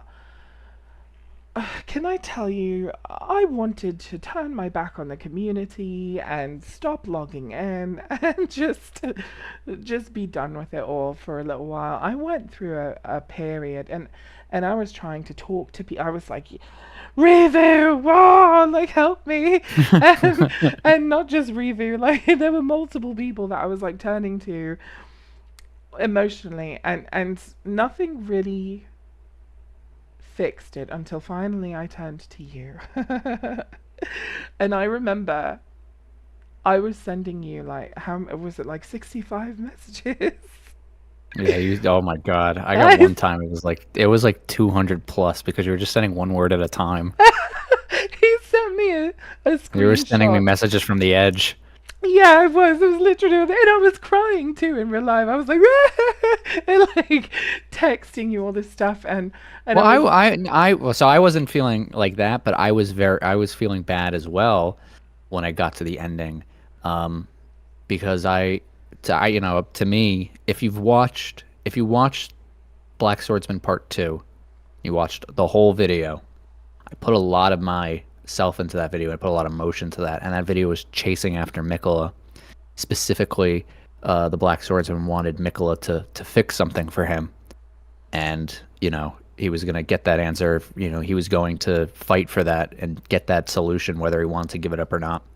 And I set it up in a way where even if he couldn't, I would have to write the character being disappointed with that fact. So when I got to it, I was like, damn, this makes me. I was like, the whole DLC is dark and gloomy and crappy, mm-hmm, and there's no joy. Like the military camps have look more like military camps than they do in the base game, and there's people on spikes everywhere, and the yeah, color palette is dark and drab. And then you get to the end, and it's like, that was it. That's all you got. Then where's the secret boss? I was having dreams where I would go to sleep thinking about Elden Ring, and then I would have dreams, and in those dreams I'm like, oh, you know what you really have to do is if you have Mikola's needle in your inventory and you have him bewitch you, and then you go do the default ending, and then I was like, that's gonna unlock something, and I was sleeping, I was dreaming, but like my mind was like trying to be like figure out like what am I missing, what is not there because I was in a bad way. yeah, yeah. Me too. And when I sent you all those messages, I was just, I had been, at this point I had been become friends with Scum Mage Infa, who is another person in the community that I like. I introduced us to Jack is the Mimic Discord, and was like, post your stuff here and do stuff here and become part of the thing and everything, because I knew that he sees things the way that I do in a lot of ways, and just watching his videos, the way that you know what, we're going to do an interview with him too, but but just the way he picks things apart is brilliant. And I had these conversations with him about Mikola, and we were like, yeah, we're on the same page, and that was starting to help. But I still, like, every time we were arguing our position, which, by the way, Scummage, if you're in the chat still, you are. Okay, you are. I love you so much, by the way. You like, it was us against the world, is what it felt like. And it was just depressing. It was a horrible place to be. And it really was us against the world, it felt like. And even in our own designated chats that we had designed for Mikola simps like us, um, we were still getting pushback on certain ideas in that chat, and I was like, do you know what? Fuck it, and I just I just got all upset, and I was sending you all these texts, and I remember you were like, okay, here's what I want you to do: make a certain chat. We're gonna do a thing. When when okay, when did you know what you helped me come to the conclusion of? Did that come to a head and you were just like desperate to find it and then we just created it? Or did you already know that the Mikola's master plan thing? Oh, were you talking about the memory? Yes, I'm talking about how Yeah. Yes. Seeing that like the goal is the memory. Yeah, like because when I look at that, well, when I used to look at it, I was like, this is just nothing we didn't already know. So like, how did Right. you piece all Yeah. that I was together? trying to. I was so. I. Spoiler alert for Jack is a mimic. um. And many of my videos. Oh, don't worry. I'll tell you the conclusion. In many of my videos, I. I talk about how Mikola is kind of guiding the Tarnished. Um. And what's important to understand about Elden Ring, and you should watch How to Understand Elden Ring if you need to know. But the laws of causality tell you how you should understand the game. In the halfway point of the game, you get the law of regression. Um, all things yearn eternally to converge. And then at Hmm. the very end of the game, after finishing Gideon's questline and getting to Mikola's cocoon, only after beating Moog do you get the law of causality. All things are linked in a chain of relations. Causality in mathematics is cause and effect. You know, x happens to y, and then you get z. Regression is you have z and you have y, find x. So you look backwards.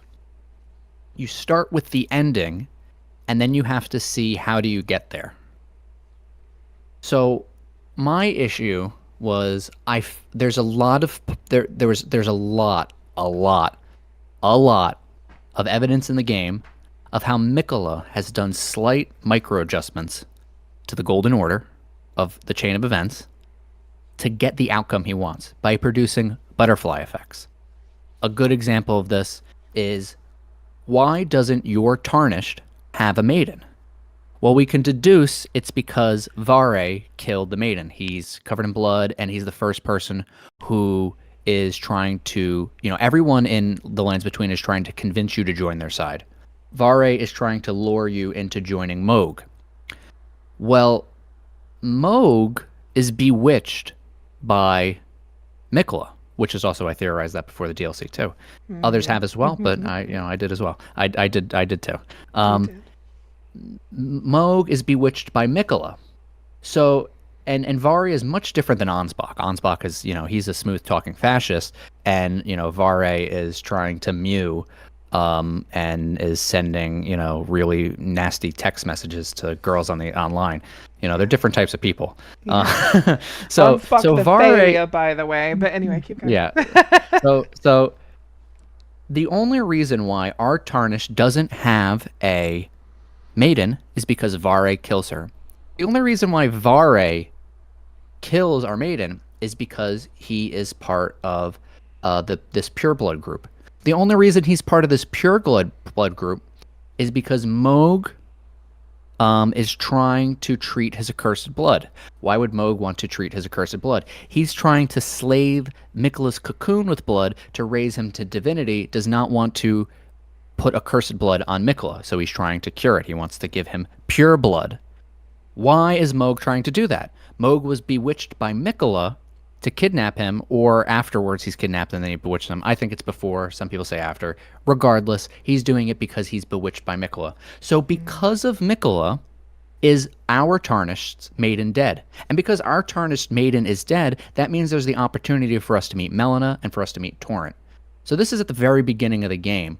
We also have this is in a few of my videos, and this is gonna be in the upcoming video as well.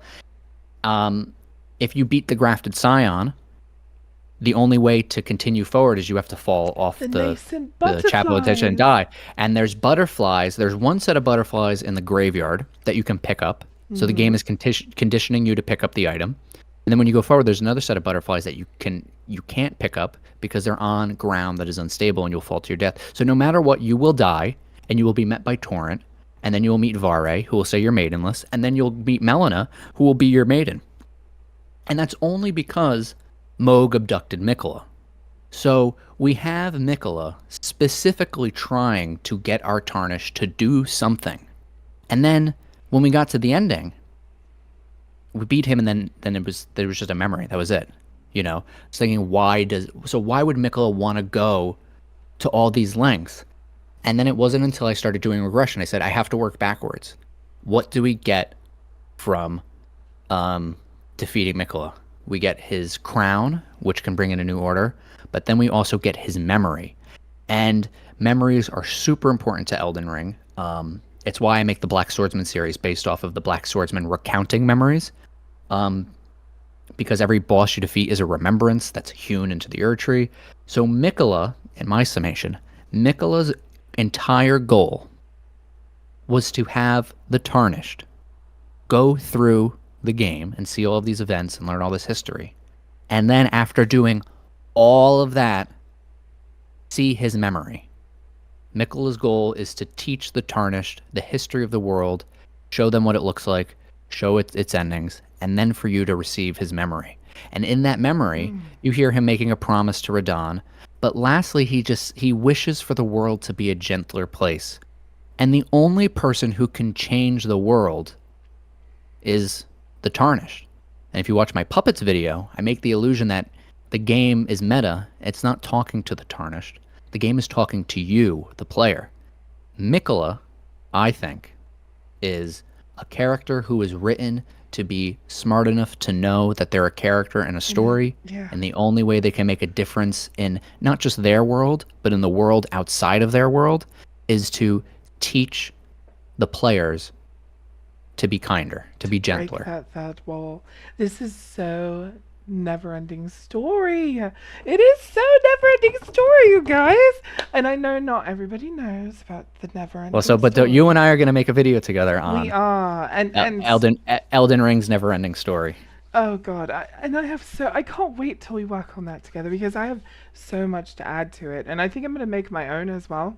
But Oh, I'm gonna. Roscoe says, "Why is he trying to kill you though? Because it's a video game. You have to fight a boss. Well, You have to do it, and and the hardest also boss too." because you have to be worthy of. Okay, so read Mikola's circlet.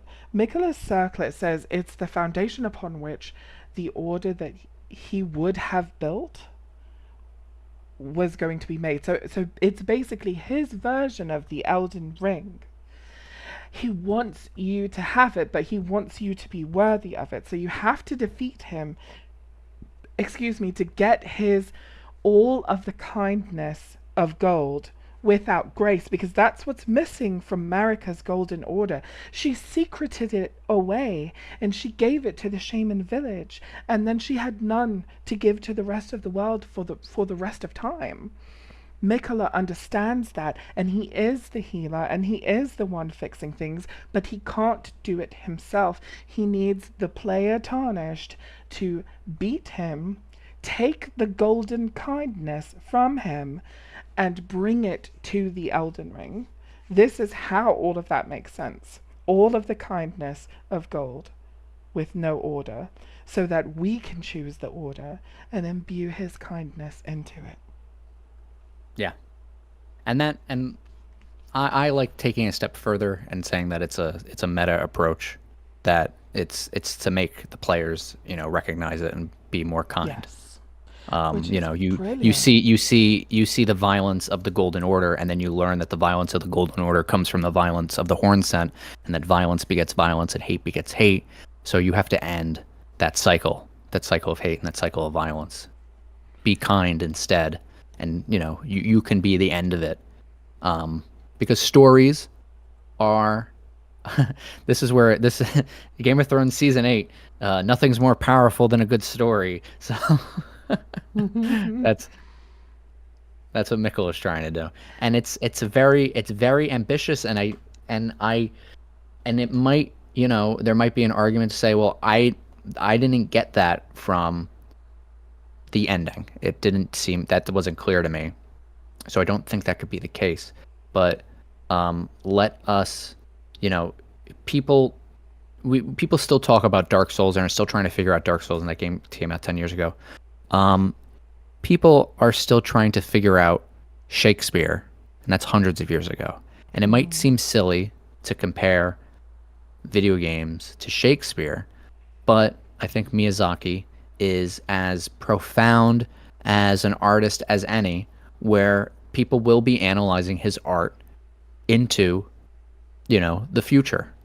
And, I do think he's made timeless pieces of art, because of who he is as a person, who he is as a director, having total control of his vision, that lends to being able to do something as ambitious as, his largest video game, near magnum opus, have a meta ending that maybe you don't get after the first, their first playthrough. But I think he can. I think that is the main goal. And if you don't believe what I'm saying, just wait till the video and I'll convince you. Yes, he will convince you, and I'll help him convince you. But no, I've got to say, you helping me by bringing that perspective, and basically bringing the constitution and the skeletal structure of that whole theory, the way, the places that I've taken it, I did just tell you, but it also allowed me to tell my version of Centrina and Mikola, Hmm. which is far kinder, and it's mutual, because when Centrina is telling us to, like you said, when Centrina, and I did say this in the stream, when Citrina is telling us to kill Mikola, when I first heard that, I was like, this is so petty and stupid and blah blah blah blah blah. I was so mad. but but now, with this new perspective and this new theory, I I know that she knew his plan, and she knew that in order for his plan to happen, that we need to do this. And so if she knows that we can make it to her, then she knows that it's possible. And she doesn't want to give this information to anyone else. And the only, okay, if you read the description of the serum, the sweet nectar that she gives you to drink, it says it to mortal people, to normal people, it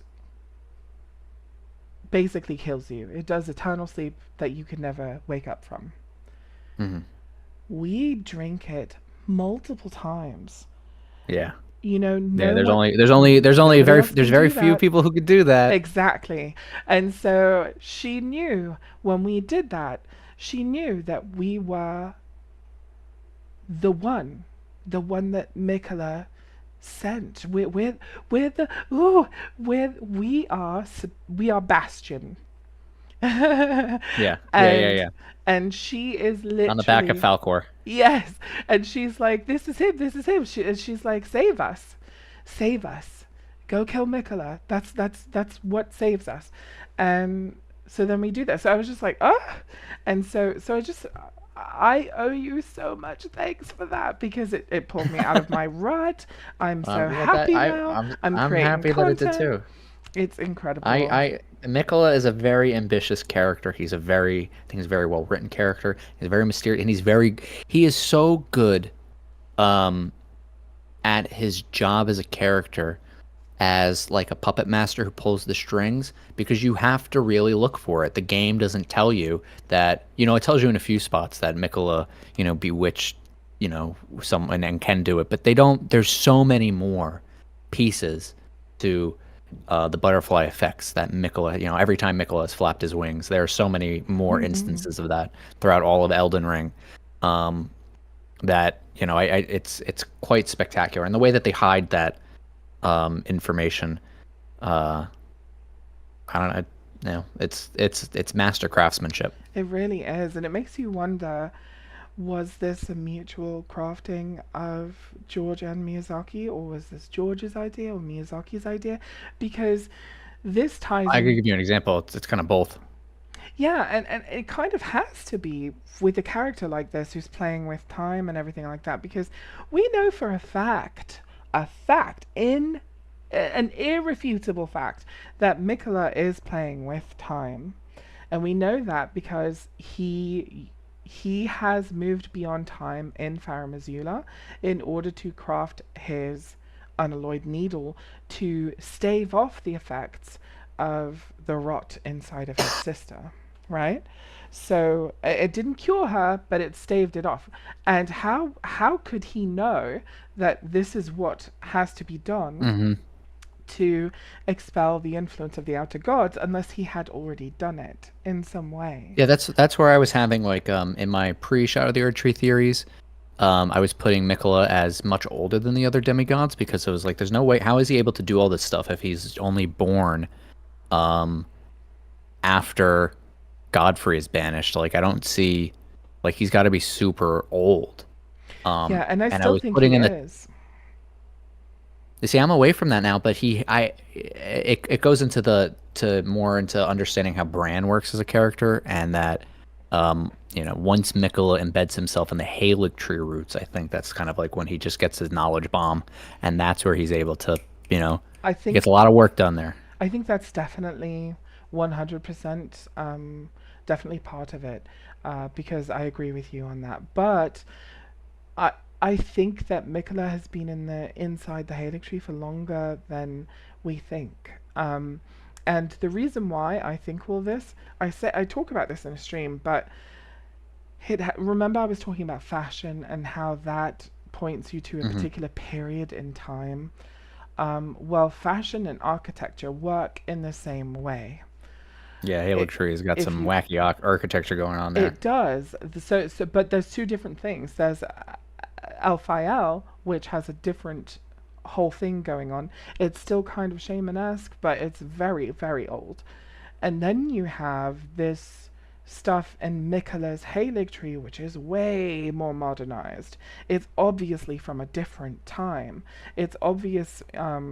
It's newer. It's more engineered in a different way. And if you look at the arches, um, that I see what you're saying. when you're coming into the Halig Tree Promenade and you look at the arches, um, there is a pattern, a floral pattern of waves inside the columns that you can't find anywhere else except in Newman and Knox in eternal architecture. It's Right. nowhere else. And so I was like, okay, so this is an eternal city, which lines up with Ordina being an eternal city, which lines up with Celia, which looks just like it, but made out of a different material, which lines up with, all of the Nox cities and Lanedale Eternal City and all this other stuff. These towns, this architecture was all from a particular period in time. And what backs this up is the headdresses, the way that they all wore white cloaks and white things to cover their heads, and the males, they had their mouths covered, but you could see their eyes, and the females had their eyes covered, but you could see their mouths. All of that stuff carries on. And if you look at Emir, he's dressed like he comes from that time. All of the Nox come from that time.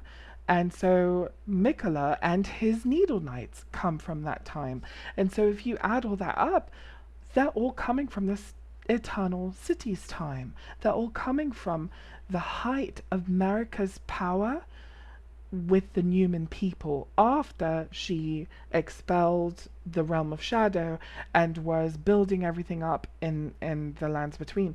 And I feel really strongly about this because there is not a single shred of eternal architecture in the shadow realm. Not a single shred of it. But there That's right. is carrion in the carrion, what do you call it, Well, so the wait, cathedral.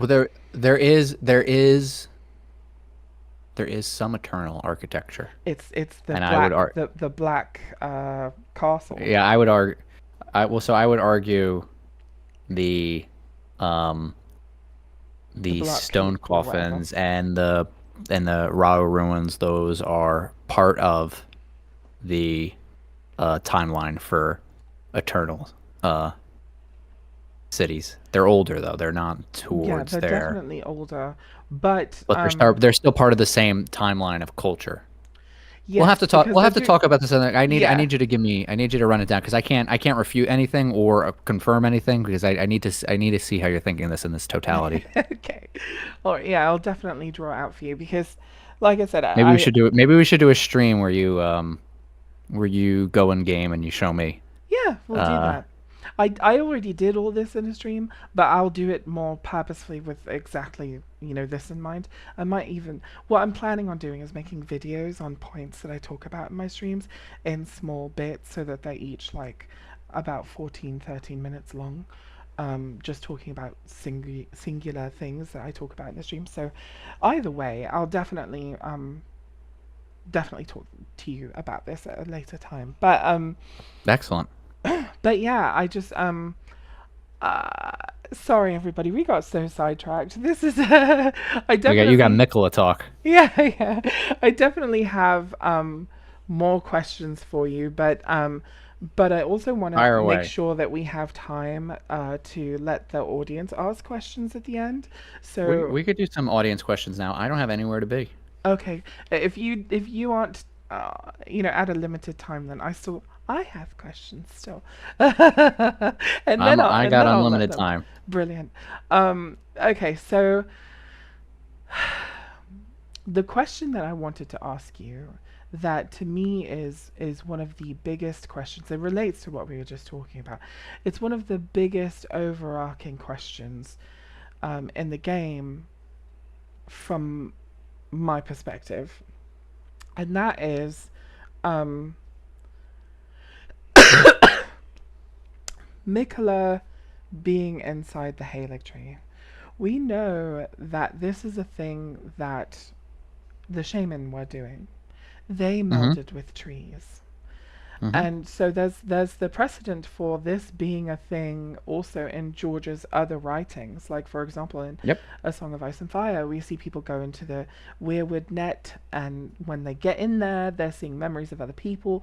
When they use the weirwood net, their faces become impressed on that Onto the particular yeah. weirwood tree, and I think when they're looking through it, that's when the trees weep or something like that. Um, there's a lot of build up from A Song of Ice and Fire to that particular thing happening in here, and we know that there are saints, and it's heavily implied that saints are in some way special because they are melding harmoniously with things. If you look at the only two that we're familiar with is Saint Trina and Saint Romina, and they are both multi-creature beings. So the question that I have for you is, how certain are you that the functionality of being inside of the Halig tree is the same or quite similar to A Song of Ice and Fire? And what what does that mean that Oh, I Michelob got. would know about? Because we also know that Marika was more than once inside of an Erd tree. So yeah, go ahead. So I would put money down on it being exactly the same. So for those of you who are unaware, in Song of Ice and Fire, there are these things called weirwoods. They are these white barked trees with red leaves that look like hands and faces carved into them that bleed a bloody red sap. They existed on the continent of Westeros far before any men had come to the continent. The children of the forest, who are like dryad-like creatures, they're humanoids, but they look like wood elves. They say that their gods live inside of the trees. Okay, gods live inside of the trees. That's number one. We got Elden Ring's got some gods inside the trees too. Um, what happens to them when they would die? And they gave this practice to the first men who came as well. They would be not buried into the roots. I think they would be fed to the trees' mouths, I think, or something like that. Maybe it's into the root system. But they would become a part of the trees. Their memories would live on within the trees, or they could live their lives, continuing to live their lives in animals. Specifically for the Children of the Forest, if you guys are, Song of Ice and Fire fans, if you don't remember, apparently every single raven has a Children of the Forest soul living inside of them. So we have their memories go into this tree system, and What happens when you beat a boss? You get their remembrance hewn into the Erd tree. So when you beat a boss, their memories are going into the tree. And specifically when you beat a boss, you get their final moments. Like when you defeat Godfrey, you don't get Godfrey's remembrance, you get Horalu's remembrance. You get them as they were when you beat them. When you beat Renala, when you get the remembrance of Renala, you're not getting Renala cuddling up with the Amber Egg. You're getting Renala, the champion of the moon. Um, but it wasn't until I didn't pick this up. It wasn't until and I put this in the Mikola Master Plan video. When you fight Melania, if you could actually, could you pull up the Melania cutscene so I could Yeah. show this as an example? Is it in your own? Is it in You could just your? look up Melania's cutscene. You could just look up Okay. Melania's cutscene. Um, what what rouses Melania to fight us? Um, in Song of Ice and Fire, Bran Stark, he is a green seer, which allows him to see through the trees. He could see all of time. Bloodraven explains to him, who is someone who is the current green seer who's living in the Weirwoods. He says that the oh, it's not in this. It's not in this video. If you're looking for it, just any Melania cutscene. Um, if you know, you can only look through history. You can't change it.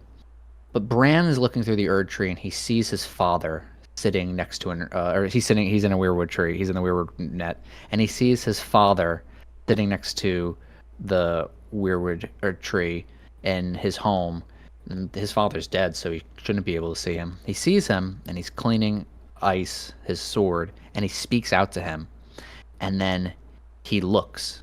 Ned, his father, looks up, and then Bran is scared when he sees that, and he gets out of the tree. And Bran says something like, you know, I saw my dad. I was talking to him. And he said no, and he's like, no, he didn't hear you. All he heard was the wind and the leaves. Um, you know, the trees see time differently than you and I. The oak is the acorn, and the acorn is an oak.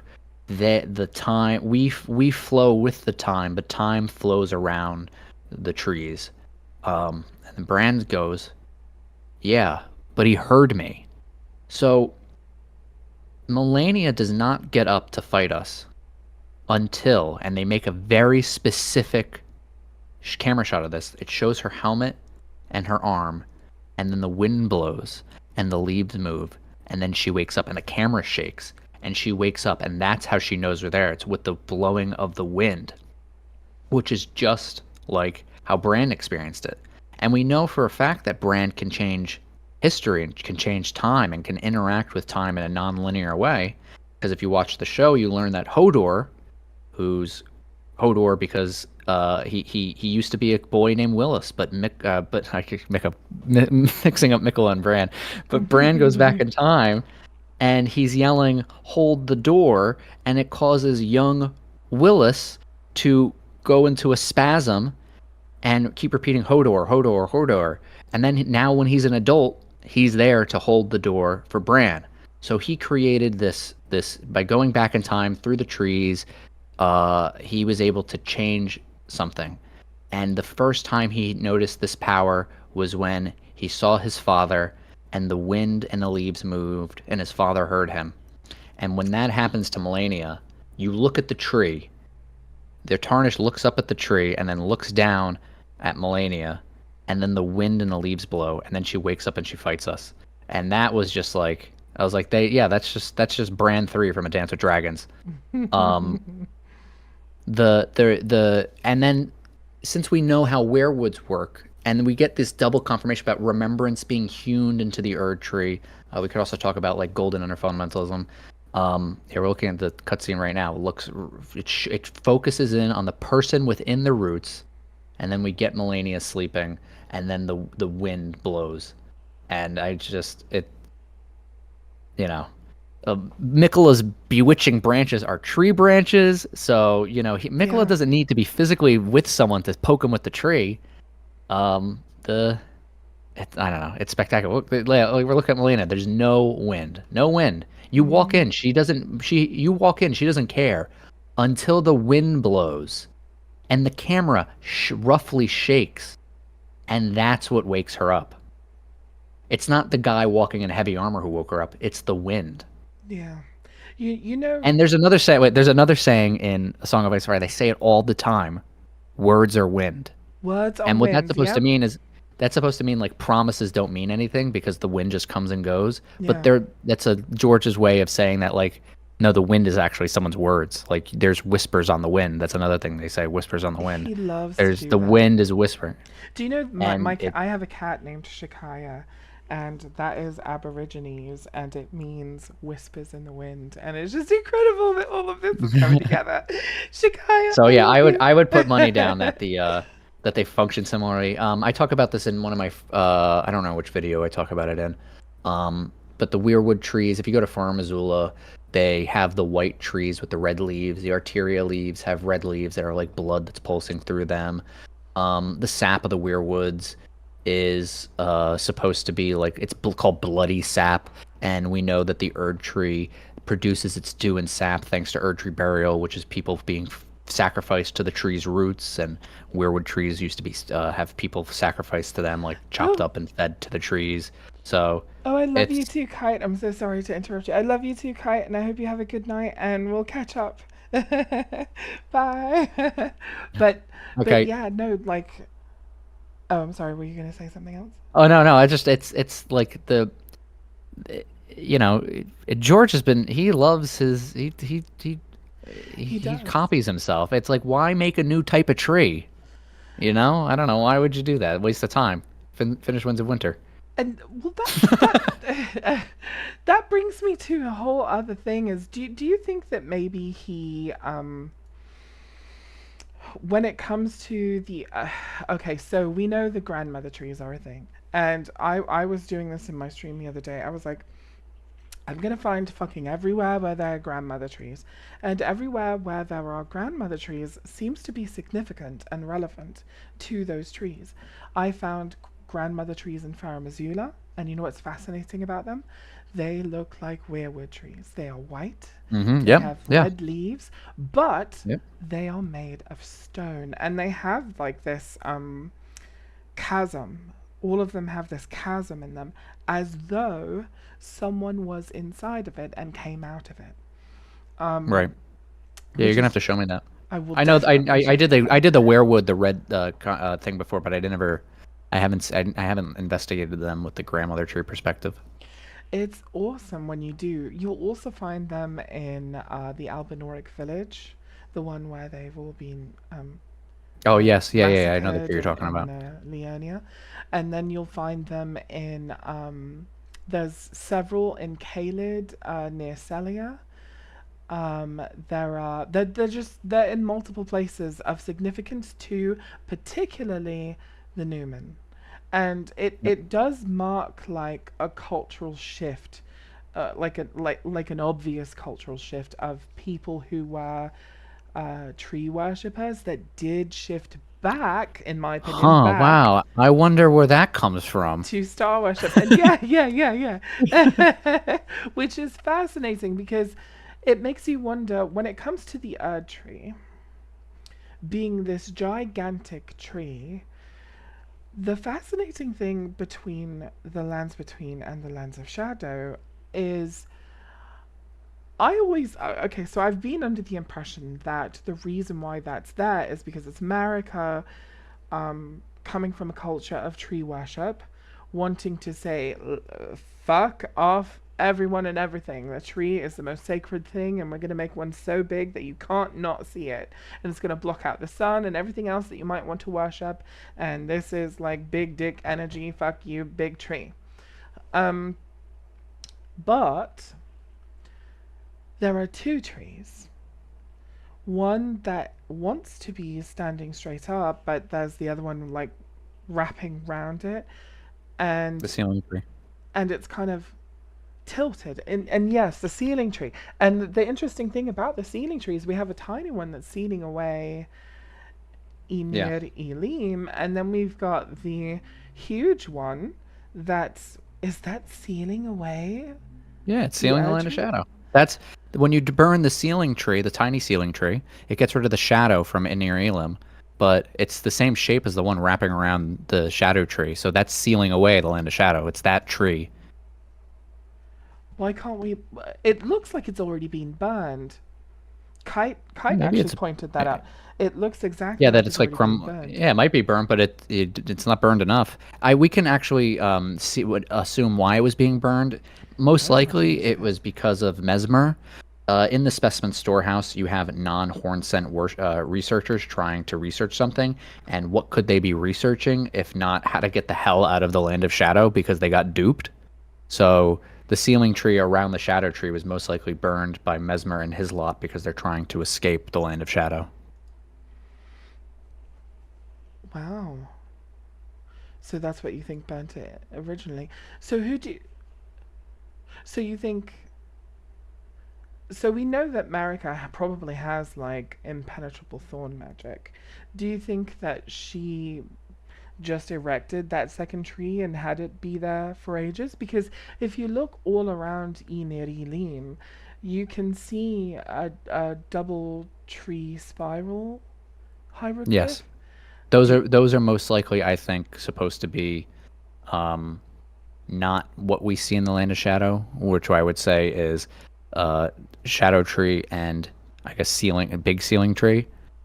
It's I would I my assumption is that it's either like great tree shadow tree or the great tree was two or erd tree shadow tree was two, something of that nature. I couldn't say what specifically it is.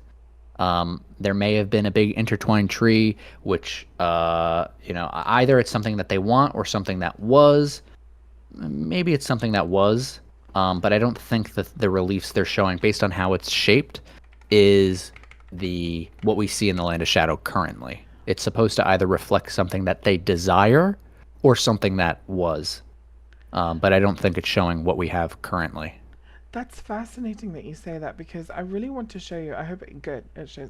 Okay, so I'm pulling up on the internet a map of the tree from Deep Root Depths. Hmm. If you look at the roots, you see the massive trunk of the tree. But what's really Oh fascinating, wait, I got it. I'm sorry. It just came together. I'm sorry. I got it. Um, the it the Minor Erdtree Church um, is where Radigan discovers that they need to delve into the Golden Order more because beneath the Minor Erdtree Church is the sealed tunnel. In the sealed tunnel is where you fight an Onyx Lord on top of a meteorite. And what makes the Minor Erdtree Church unique compared to the other Minor Erdtrees is that the Minor Erdtree is not from the current Erdtree's root network. It is its own individual thing, and it's spiraled. It's golden and spiraled by itself. yes, Whereas the Erd Tree and the Shadow Tree are both straight up, and they're both kind of leaning a bit, so they're missing out on each other to spiral within each other. So we know that things born of golden stars, trees born of golden stars, should spiral. So it most likely is that tree that they're showing in their reliefs might be the Erd Tree and Shadow Tree intertwined together. We also see this is in my next video, my upcoming video about Godefroy of all people, that the the Elden Ring is the Erd Tree seed, and the relief in Farum Azula shows it as the Erd Tree seed sprouting roots out into the ground. And what's interesting of that is that right in the middle is you have that spiral. So you have the Erd Tree seed spiraling, but in the current Elden Ring, there is no spiral. The spiral is removed, and it's removed when death is removed, which is the shadow. So when you have a double helix, when you take out the helixes, then you can just either they're spiraling or they're just straight lines. They have nothing to spiral on. So I would say that uh, before the Land of Shadow was split, it was a spirally tree, and that comes from that's it's kind of like a berserk reference. The world tree that is born from a god's corpse, or I almost say he's a demon god, is spiraled. If you look up, it's the yeah, I know it. His comparison before, yeah. but the world tree has that spiral in it. Do you think that so Sorry, that's kind of that's where my thinking goes. That's how I do the. That's where my thought process is, where I went from minor Erd tree No, and the shadow tree. So that's sorry for cutting you off, but no, I had no, to give it's you my okay. brain blast. Yeah. No, no. What I wanted to show you was that okay, so in the deep root depths, where we find the spell Elden Yeah, you Stars, got which the hints that spirals going up around it. yes, there are spirals going up Yeah, and that's around where the it. Erd tree is. Yeah. And I was thinking that maybe those are two other trees that were once there and they were just out competed or something, or whatever. But it does look like if you watch the root system, it does look like they are not growing from the same trunk. They're kind of like melded in with that trunk. Um, Well, human flesh melds harmoniously with that of others. So exactly, and that's why I'm kind of thinking like that could be that sort of thing. Especially because I've theorized for a long time that the reason why the Erd tree looks the way it does is because the big, giant, humongous golden meteor that hit the world and made a cataclysm is underneath the Erd tree. Um, and all of these other golden meteors that we see all over the world are tiny little crumbs from it that fell off. Um, so anyway, I wanted to say that bit, but then there was something else I wanted to say that was completely lost in my head. But yeah, I really wanted to ask that question of you because I think you are uniquely equipped among Elden lore enthusiasts to kind of guide us through all of that. So you definitely 100% believe that there's, you know, a literal weirwood net thing happening with the grandmother yes, trees and the Erd trees and all of that. And so, yes. when Mikola made his Halig tree, so if you look at it really carefully, there are two halves of it. There's Mikola's half, and then there's Melania's half. Melania's half is like, You could see that. You could see that very clearly. There's a mm-hmm, microcosm of that of the church and the graveyard. Because half one side of the graveyard before you go to Melania, one side of the graveyard has knights mourning the graves, and the other half has the pests and baby pests. yes. And if you look really closely, even just like at the map, or if you go from his end to her end, you can see really clearly that like her end is dead, but his end is like sick. But it's still there, and You'll you have to know show me that too. I don't know if I've noticed that distinction. yeah, that there are definitely two different trees. I might have to show you in a stream, but you can kind of see it here. Um, there are two different trees here. Do you have it open up in your? Oh wait, my stream isn't live. That's my issue.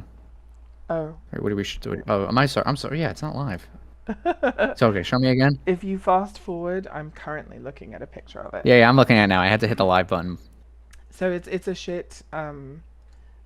a shit picture, but it looks like someone took a picture of their screen.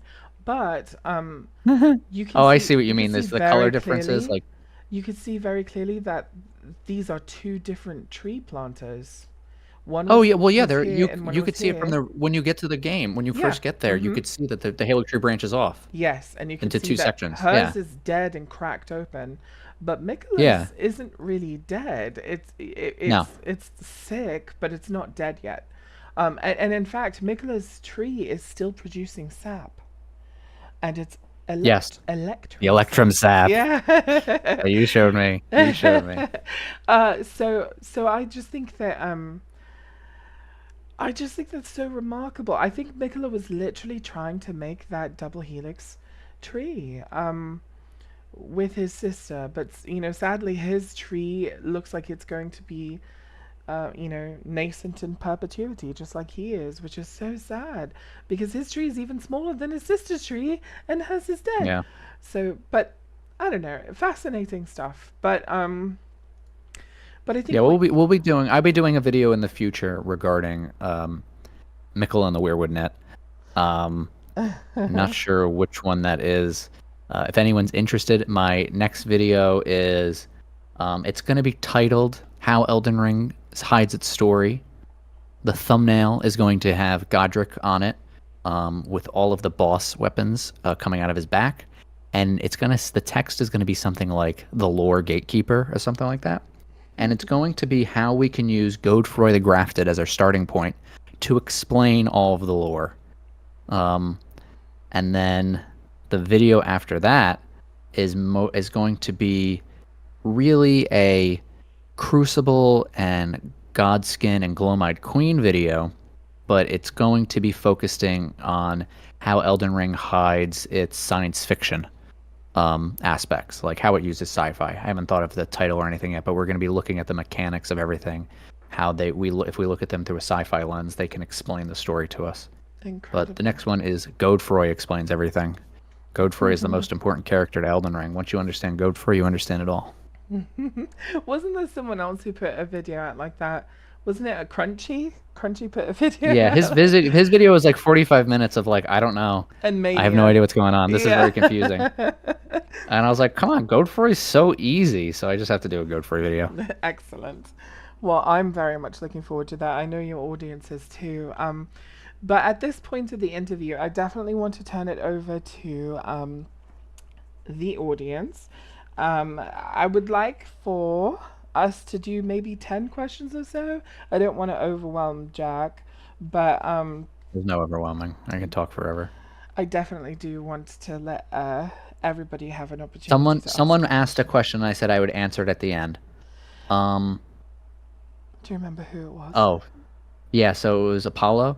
Did you have the revelation that everything was a mimic before you made your name, or is it just a coincidence? And the answer to that was, I didn't. I made a I made a very manic Reddit post that I deleted afterwards, where I was like upset that I was like, there's so many mimics in this game, but I don't see anyone talking about mimics. Like there's literal shapeshifters, but there's no videos out there that are like, hey, do you guys think that like Bernal might be a mimic? That was like, we're like, why is no one talking about like body snatcher theories? Like there's literal body snatchers in the game. So I didn't have a clear idea on what was a mimic and what wasn't, but I knew it was important. Um, and I knew the thematic reasons why it was important to me. So I was just like, we're just gonna go all in, and the mimics will show themselves if I keep looking. So I just wanted to get that answer out of the way. And you can mimics are actually a really. I'll talk about this in my Radigan video, but they help with solve a lot of George's writing issues. Um, Devil Lightning has a really fascinating question. I want to second this question. He asks, or they ask, because I don't know, what is the origin of the three fingers, and why are there fingerprints on Midra's boss room floor? Well, so Midra was, if you look, they were experimenting with finger stuff. There's a beneath or behind the painting of him and Nyanya. There is the like the little drapes, and there's that little finger runes are hidden underneath. There's definitely some finger experimentation going on. The origin of the three fingers, I would say, is most likely just it's a random set of two fingers. So, in two is seen as orderly in the lands between. It's the duality, it's everything's together, yada yada. Four is seen as good luck, and three is seen as chaotic and deserving of scorn. In a perfectly ordered system, there should be no randomness. Everything should be accounted for. In a perfectly ordered system, there is no chaos in your causality. Three fingers, my assumption, I don't have an answer for this, but my assumption is that since Metter is the mother of all two fingers, the three fingers just happen to be a not dysfunctional, but a not and I don't want I want to use my words properly. I guess maybe disfigured in some way at birth. They don't fit within the duality. They don't fit in the binary. They are three. They're chaotic. And being that they're three and chaotic, we know that the two fingers, for a time, were able to communicate with the greater will. So three should be able to communicate with frenzy. So when it pops out, this is all assumptions. I haven't even thought of this answer yet. I'm giving you off the dome. When it comes out as three, that chaotic nature of not being able to just be like two with an antenna, but having a third appendage sticking out there, allows it to communicate with whatever the god of chaos is and then become a vassal for it. There's only one set of three fingers and it's locked away, yet there's two fingers all over the place. And since uh, chaos is randomness, it just seems like that the three fingers are one of the random two fingers that were born with an extra finger, making it purely an agent of chaos. Whenever you're thinking of anything chaotic within Elden Ring, you have to think randomness outside of order. The game and the story and causality and its total is there should be no randomness. Everything should be accounted for. When Marika removes the rune of death and creates the golden order, she is removing randomness from the world. Everything Mm. is in this golden order. And it turns out that the three fingers were able to pop out and not be orderly. They were random, and that random allows them to be a vassal and a communicator towards the flame of frenzy. So that is my answer. I hope it satisfies. Wow. Yeah, to me the frenzied flame and the three fingers and the fingers all together is just very confusing. So I appreciate you offering insight on that as well as the person who asked the question. Lulu also asks, how involved do you think George R. R. Martin was with the narrative? A lot of people say he only did world building and initial family tree stuff, but we never got evidence either way. Oh, so we have you can watch the video that's on the screen right now for I pull I think every single interview that Miyazaki does about George R. R. Martin's influence, as well as George R. R. Martin himself commenting on Elden Ring. And when it comes to George R. R. Martin doing the world building, that is the narrative. When Martin does world building, he builds it in service of the narrative. I'll give you an example. Um, Spoiler alert for House of the Dragon season 2 finale. Mm. Um, the House of the Dragon is based off of Fire and Blood, which is a history book that tells of the Dance of the Dragons, a civil war in the Targaryen family that occurred 200 years before the main series of the books, that led to the deaths of all known dragons within the world. And at the end of season 2, now this isn't in the books, but this is theorizing that I did for Elden Ring, specifically for Radagon, that was confirmed for a character within Song of Ice and Fire. There is a very willful character named Daemon Targaryen who wants to essentially be king. His sister is fighting to become queen, or his not sister, his wife, who's his niece. It's very confusing. Is trying to become queen, and he wants to kind of usurp her throne if she wins it. He then touches the weirwood trees, and then he sees the entirety of the events that will unfold in the story, including the very end of A Song of Ice and Fire. He sees events that happen 200 years in the future, and then he's told that you're just another piece in this story. So Martin wrote a history involving characters whose main purpose is to lead to a butterfly effect to get to the end of the story. The world building only exists for you to, if you watched earlier in this stream, so you can look at the top of the flower and follow its vine all the way down and see every chain of event that led to that point. He's not just writing characters and family trees and locations and wars just because he wants to. The purpose is to give you every domino that fell that leads to your ending. There is a quote from Miyazaki talking about how they do level design. This is in the big guidebooks that they came out. There's 2-part guidebooks. I don't remember their name, but there's an interview in the first one, I think. And they ask, what is different about the level designing that you did with Elden Ring as opposed to your other games? And he essentially says, it's somewhere in this video actually. If you scrub past it, you might be able to find that quote. He says essentially that the level design starts with the lore that was written to us from Martin. And then he uses Caelid as an example. He says that for example, Caelid, where Radahn and Melania fought this epic battle that ended the Shattering War. They were designing the level based off of the lore that Martin gave them. And now with Shadow of the Erdtree, we know why was Melania fighting Radahn. Melania fought Radahn and Caelid because Miquella and Radahn had a promise with each other. So if you're mad at the ending for Miquella having a promise with Radahn and then Melania going to fight him to enact that promise, then you have to be mad at Martin because he wrote that world building. He gave the characters motivation to go to Caelid to fight the war to explode a fantasy bomb and turn it into a rot wasteland because that's how he builds the lore or builds his worlds.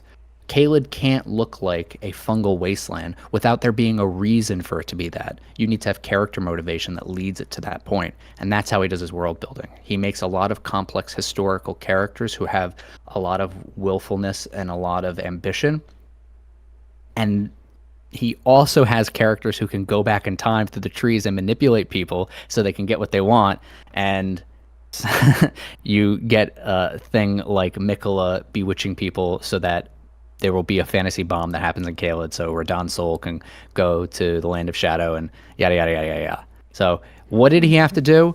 A lot. It's a lot. It's practically, mostly all of it. There's to even go further. The story of Elden Ring is written by two people. On the front of the box to the end credits, it says a world created by Hidetaka Miyazaki and George R. R. Martin. It's two people who made it. And duality is incredibly important for Elden Ring. Duality is prevalent in a lot of Miyazaki's works, but no more prevalent than in Elden Ring.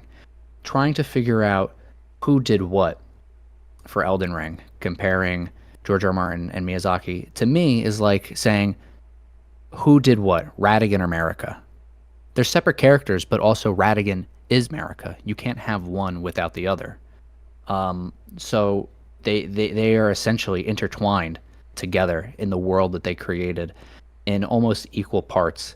I would also go further and to say that the major conflict, and this will be in a future video as well, the major conflict of Elden Ring is a conflict between Martin and Miyazaki. The greater will created, and I'm not saying they had a conflict as artists, but like the conflict of having two people working on something. Yeah. They're amicable and they like each other. The greater will creates creates everything. Okay, it creates whatever. It creates fractions, births, whatever. And then the greater will abandons everything during the Shattering War, or even before it. Just like George R. R. Martin abandoned A Song of Ice and Fire after that. But George R. R. Martin makes the story, he gives us the lore, and then he abandons Miyazaki. They work together. They're communicating back and forth. They're sending messages to each other. They create this world together, and then he leaves. And who's left? Well, if we're going to look into the game, Metter, the Mother of Fingers, is left. And now that the Greater Will is not communicating with Metter anymore, she starts telling Empyreans and Newman and Marika, "Hey, go, you guys should become a god, and we can really shake things up over here because I'm kowtowing with resentment." So we kind of see that dynamic of this dual authorship impact the story in such a meaningful way, where even the main conflict of Elden Ring is based around two authors working together and then one of them leaving, and the one that's left behind breaks the rest of the world, which is essentially Miyazaki. He's the one who's left behind, just like the Greater will abandon it, and Metter is still left behind to do the breaking. So that's incredible. Martin did a lot for Elden Ring, and that's not to scoff at Miyazaki did nothing for Elden Ring. Miyazaki has full control of Elden Ring and all of his games. And Miyazaki is a fan of George R. R. Martin. The only reason Martin worked on Elden Ring is because Miyazaki wanted him to. He I don't know which producer he had to speak to or one, but he said it as a joke to one of the executives of Front Software that he wanted Martin, he would love to work with George R. R. Martin or something. And then that guy went out of his way to contact George R. R. Martin and say, "Hey, we're this video game company, we want to do work for us." So it was kind of like, it was like a wish that came true. He is such a big fan of George R. R. Martin that he hasn't just read A Song of Ice and Fire. But he's like me, and he's read his obscure stuff. He's read his sci-fi novels, like Tough Voyaging and Thousand Worlds, and he's also read his vampire novels, Fever Dream, which came out, I think, 12 years before A Game of Thrones even came out. And Hmm. he loves George R. R. Martin's work so much that when Miyazaki became president of From Software, he would recommend that new employees read George R. R. Martin's Fever Dream because he said it is his favorite novel. That's So, incredible. to think that this man is Miyazaki is such a big fan of George R. R. Martin's. To think that he would either like want to change so much of what Martin did or not respect the work that he did is just insane. That he got one of his favorite authors of all time to give him like a handcrafted story and then say like, here's the world, here's how it builds up, here's our character motivation, go crazy with it. You know, so much so that he tells people to read his vampire novel, which you should. If you really like Mikola, you should read Fever Dream. So yes, Martin had a big hand in it, and if you want to know what happens in Elden Ring, read some of Martin's books. They're good books to begin with, and it'll give you some more insight into Elden Ring. That was my In- long-winded answer. that was an incredible answer. And thank you so much to Lulu for asking. And I think she already said so, or they already. I don't know who is what, but I think they already said they were going to check out your video. But for anyone who found that answer as fascinating as I did, he definitely has that video up on the screen at the moment that you should 100% check out. It's incredible, it's very insightful, and I think you'll really enjoy it if you liked his answer to that question. So the next question, Scum Mage Infa asks, anyway, dot dot dot, batch.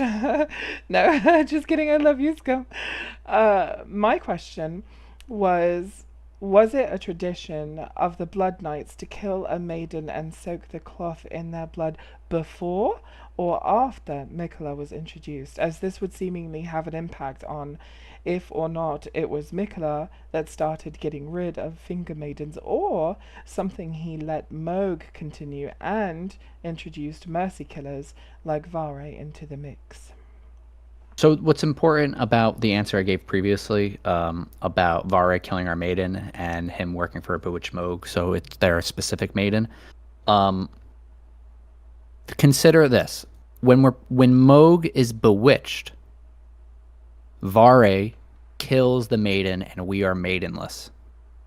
Then Vare gives us the task of having to kill our own maiden and soak the cold. He's like, but you're maidenless, so any maiden will do. So Vare in a post Moog or post bewitched Moog world is taking away that task from us. And we can think of a few reasons why. Firstly, there's not many tarnished around and there's not many maidens, and the world is kind of like falling apart.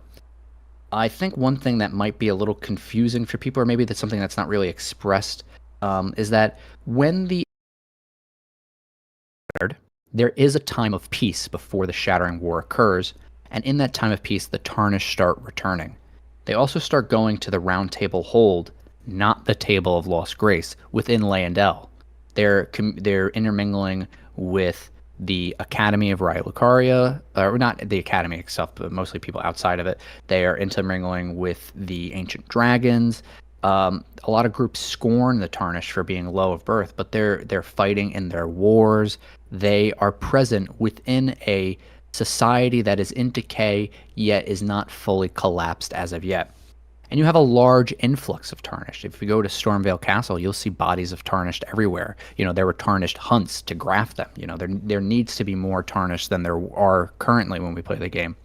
So the if Moog is trying to make his dynasty and he wants to recruit Bloody Fingers to quell the competition, it is an act of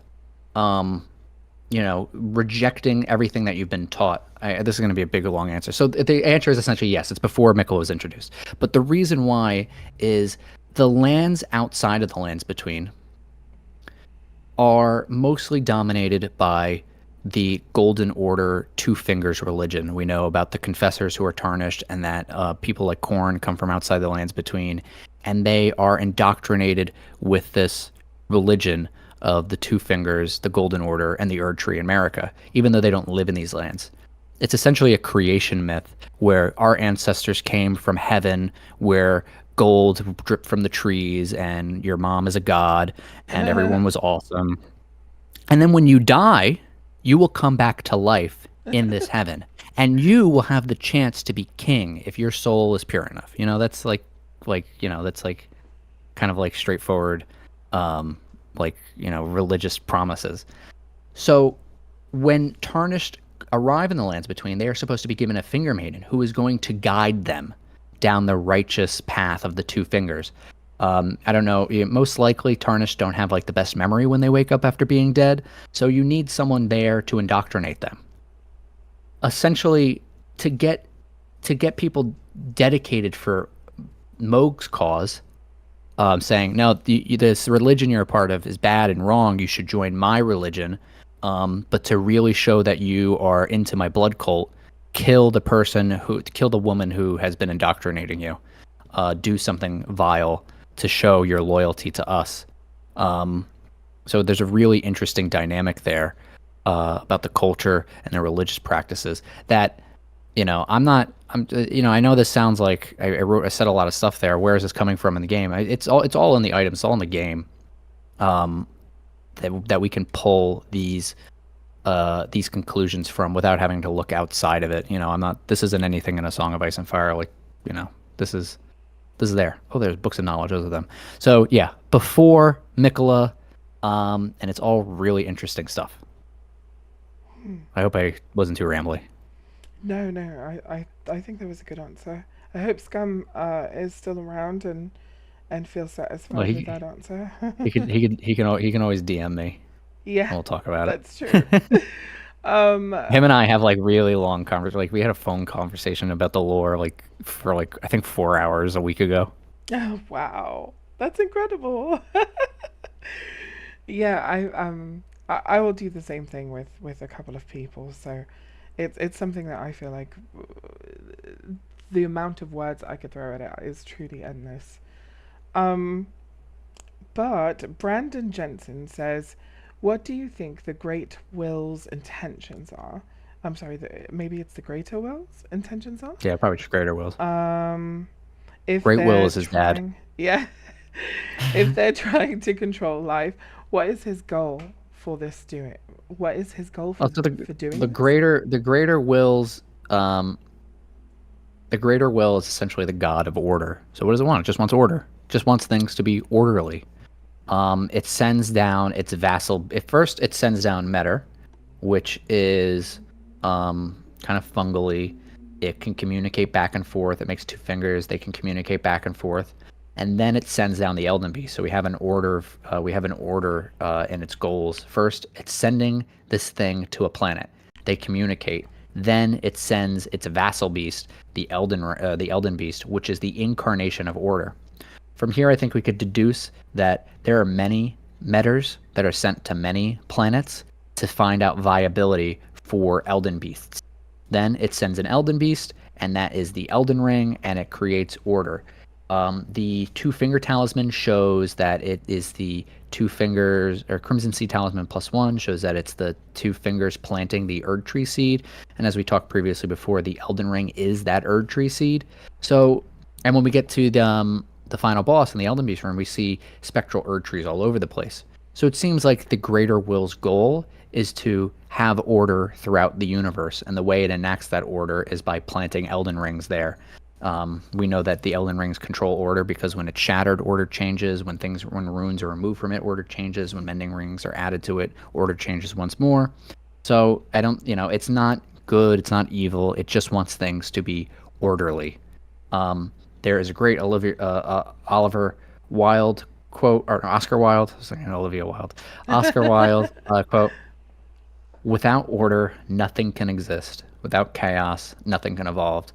Nowadays, what's the rest of that quote? I don't remember. But anyway, that's, things can't exist without things being orderly. For example, water. Water can't exist without one hydrogen or two hydrogen and one oxygen always coming together in the same way to create water. If it was a chaotic system where two hydrogen and one oxygen would come together and it would be shaped in a different way, or maybe they wouldn't attach or things like that. You wouldn't be able to have water. You wouldn't be able to, life wouldn't be able to evolve from that, et cetera, et cetera, et cetera. You wouldn't have the universe as we know it. So I would say that the greater will's goals are just keep things orderly in a way so that they can exist. Not good, not bad, just orderly and exist. And he does that through vassal beasts like the Elden Beast. Is there possibly a war between outer gods to he's trying to do this and the other outer gods will not? Maybe, but it's not really for us to know, and it doesn't really matter. Yeah. I mean, If we go with my parallel that the greater will is George R. R. Martin, his goal was to create an orderly story, and that's what the greater will did.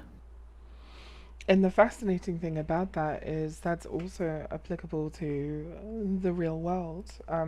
I like that you used a water molecule to kind of say that, because truly, if there were no order to the matter around you and everything, then everything fell into chaos. Then nothing around you could exist, and you would blend into everything else. Just as it says, like all that divides and you know um, distinguishes. So fascinating answer, fascinating question. Roscoe has a question for you. He says, "Do you ever find the law to be too vast or too vague?" And says that he struggles here a lot. Um, I It's hard for me to say because I don't think it is personally. I think the issue has to do with um the what should I say, the reputation that Elden Ring gets and that the lore of Miyazaki's games get, that they are too complicated and you need someone to explain it to you. Uh, I like explaining it, but you don't need me to understand it. I think the games give us enough to be able to do that. And the fault isn't yours. I think the fault comes in with the reputation that these games have of being too hard and being too obtuse. And that you need to understand archaeology and alchemy and history, and you've had to read a fiction, you have to read a manga that's not real from an author who's never talked to Miyazaki, or you have to read a book series from another author. I think if you tried to play the game on a very fresh character and with the new recent items tab option, and just took everything in stride, try and get rid of your biases, and just take the information as it's presented to you, and let your imagination run wild with that until you get a new item or a new dialogue or new information, and let it change your answers.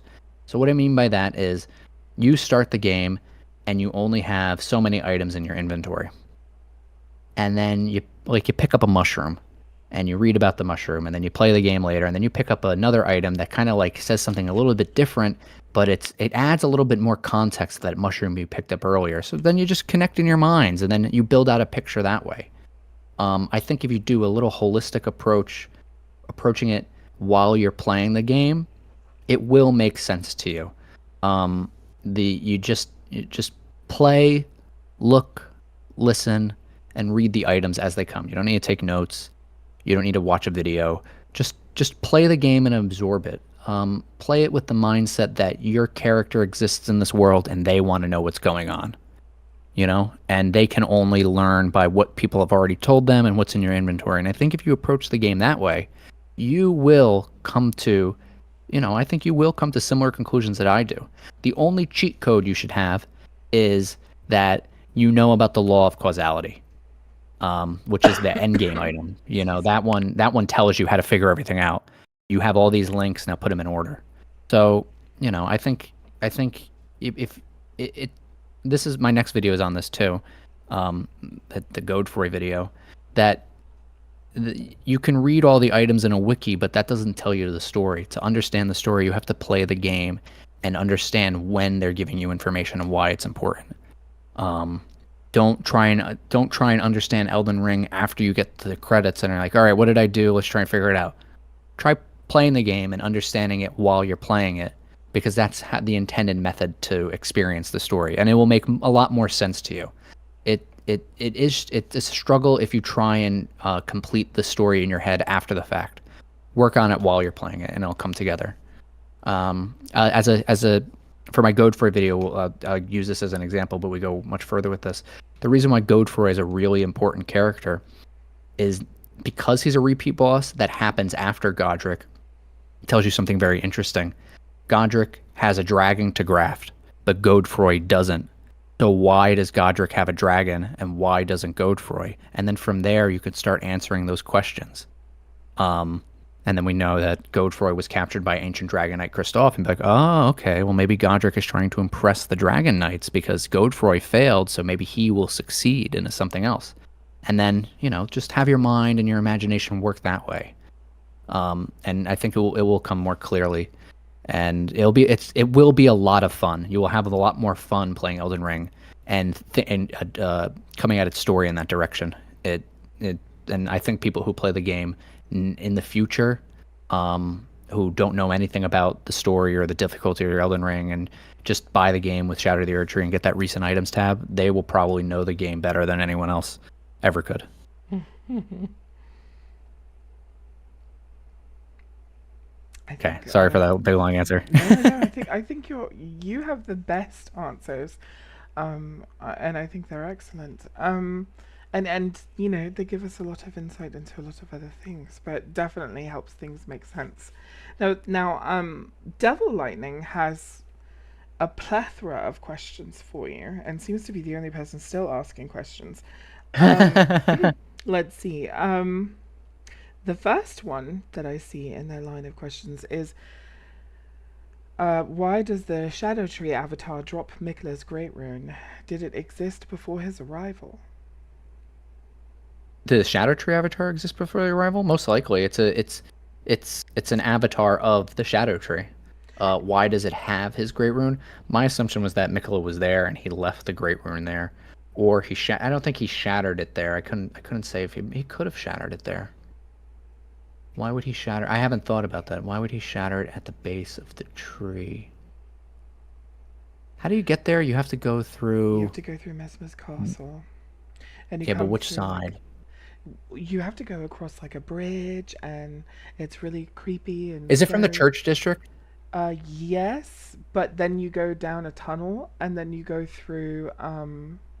Wait, Oh, no, and no, it's no, no, behind the no. church. Yeah, yeah. It's behind the I, church, but you don't go through the church district. You go through the specimen library, and you go right. down the Yes. Yeah. side The where the Gaius is by the yeah, is Gaius is by, yeah. That's, you have to go deep down to get to the base of it. yeah, Hmm. like where I could. Oh, the you know what? Actually, I think we know why. So the the the gr- the great runes and grace are light. Shadow is not light. It's the opposite of light. Why does the Shadow Tree avatar have the? We have to use regression. The Shadow Tree avatar has the broken Great Rune. So why does it have a broken Great Rune? Because the only way to break the Great Rune is with the Shadow Tree avatar. I think that would be the answer. That's the only way for him to actually shatter his Great Rune, would be something within that area. Either it's the Impenetrable Thorns, or it's that muck in the ground, or it's the Shadow Tree avatar itself. But to shatter his Great Rune, his thing made of grace, he needs the shadow to destroy his powerful rune made of light. He needs shadow. So that's my answer. I'm going to stick to it, and maybe that's a really good question, because it is a really and good that's what I mean. question. Those are good. So that's a good example of what I mean about the regression thing. We start with, why does the Shadow Tree avatar have Mikula's Great Rune? And then we have to think, well, Mikula shatters his Great Rune. That's the end goal. Break my Great Rune. So why would we have a broken Great Rune with the Shadow Tree avatar? Well, we have our variables there, so cause and effect. To break the Great Rune needs to be with the Shadow Tree avatar. Then there you go. That's why I also mean that the Elden Ring lore is really easy to solve, because that's how it wants to be solved. It's just cause effect, two variables, cause and effect, and then you have it. And if you don't like that answer, pick another one. But those are the easiest answers, and they make the most sense. um, I, another. Sorry, I was gonna say something, but I'm like, you know what? Shut up. Devil Lightning has another question. And all of their questions, by the way, are really, really interesting. This one is, do you think Marika's line and associated do you think Marika's line is associated with madness slash Midras? Um, like her lineage. Mm-hmm. Oh, because they there's lines like the line is curse. We also have Targaryen madness. Um, so my current theories for like Nanya business is Nanaya. that Uh-huh. she is also a Newman and a shaman akin to Marika, and these group of women all experience the same type of oppression and subjugation, and they are looking for different solutions. I think Nyanya's goal was to go with frenzy. That's what she thought would be the best avenue to resolve their issues. Kind of like and Midra is going to be her, Godfrey.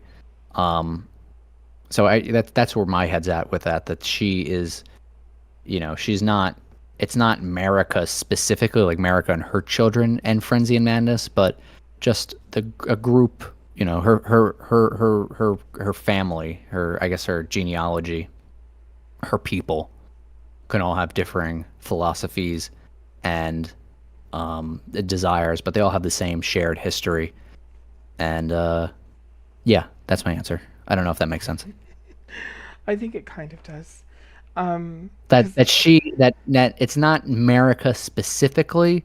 It's someone who has a same cultural history and relationship to America. She may have known America, may not have known America, but they do share a same history and culture that leads them to different conclusions. And Nyanya's conclusion is frenzy via Midra,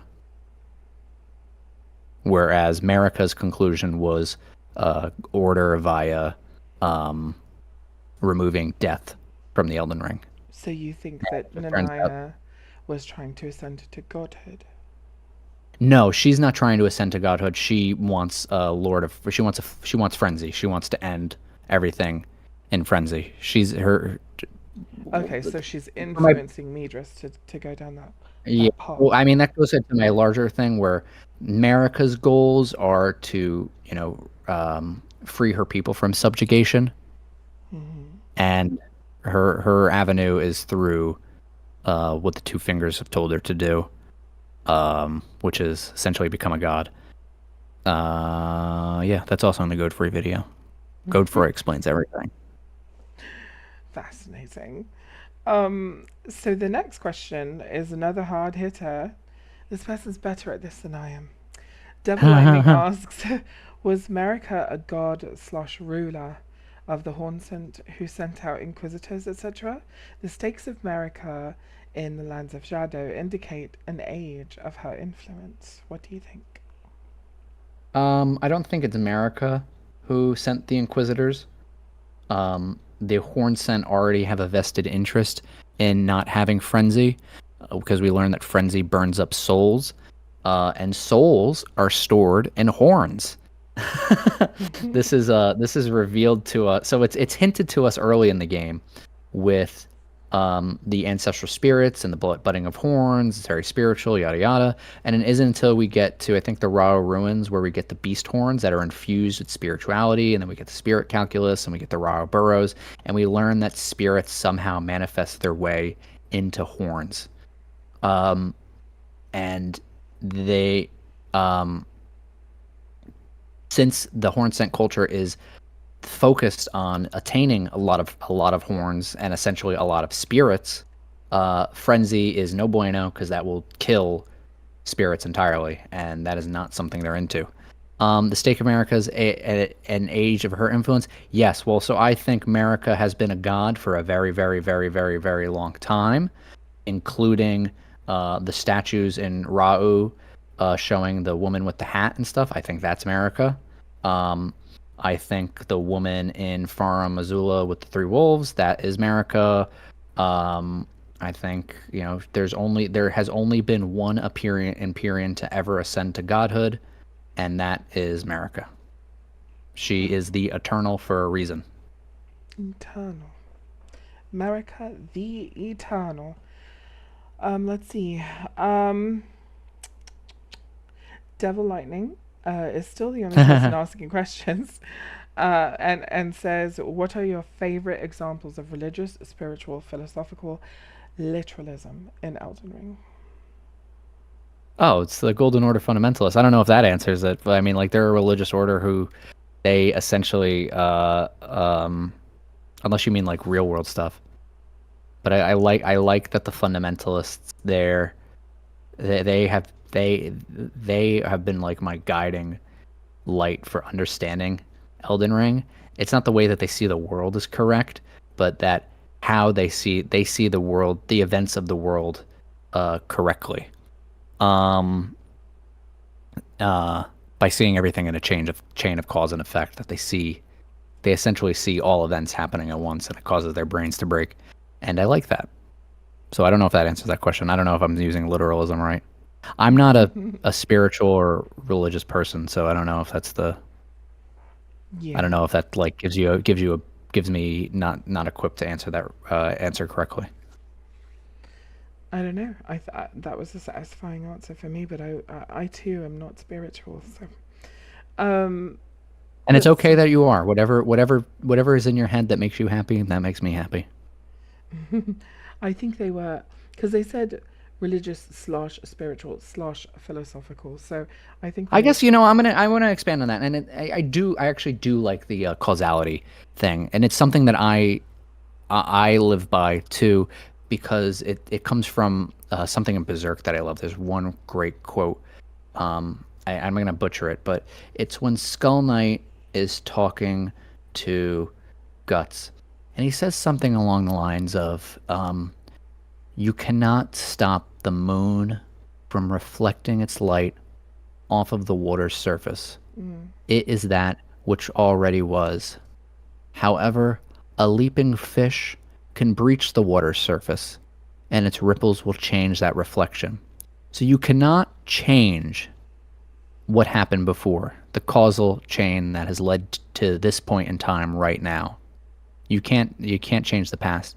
But you can do whatever you can. You can be a leaping fish, and you can make ripples, and you will change that reflection. You will make it look like any way you want it to look.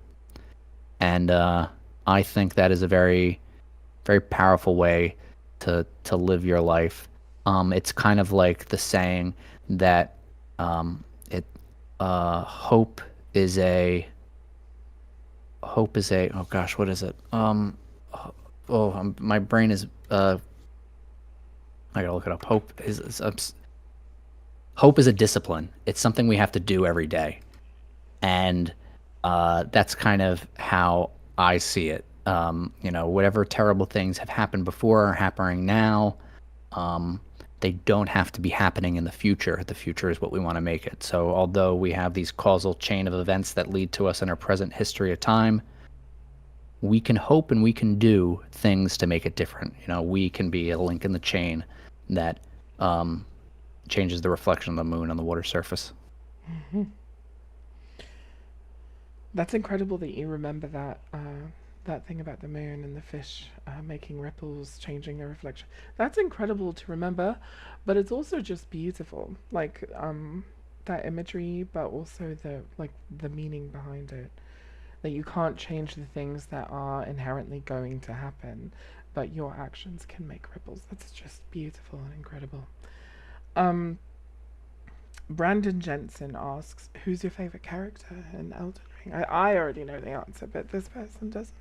Do you know who my favorite character is? I do. I do. Do you? All right, Do say you? it at the same time. Okay. Well, you say it. I want to see further if you do. Okay. It's Melina. No, it's not. Okay. If it's not Melina, then it's Marika. But No. what? Okay, I No. was wrong. If it's not Melina and Marika, then it's Mikola. No. Fuck. If it's not Marika, Mikola, or Melina, then is it yourself? No, it's Radigan. Radigan. I love Oh. Radigan. He's my favorite character. So I He was right when has I said America. yeah, yeah. Well, you're right when you say America, but specifically Radigan. Radigan has one of the to me the most compelling character arcs in Elden Ring, and it is I saw a video that came out today from this popular channel. They do like I didn't watch it, but they do like the character analysis, and they said that, like Radigan is like the villain of Elden Ring, and I just Oh, feel I like saw feels that so too. far from the truth. Radigan is I can't wait to do my video on Radigan because he has such great character development, growth, change, and is so pivotal to Mm. everything that happens in a positive way. Um, that he's my favorite, and what makes him also, I also think he's a mimic, but I also think that Radigan's story reflects the character's story, the Tarnished story. I think he's a reflection of the Tarnished and the journey that our Tarnished goes through. That Radigan also had um, a similar journey. So yeah, he's my favorite because I see myself in Radigan. Wow.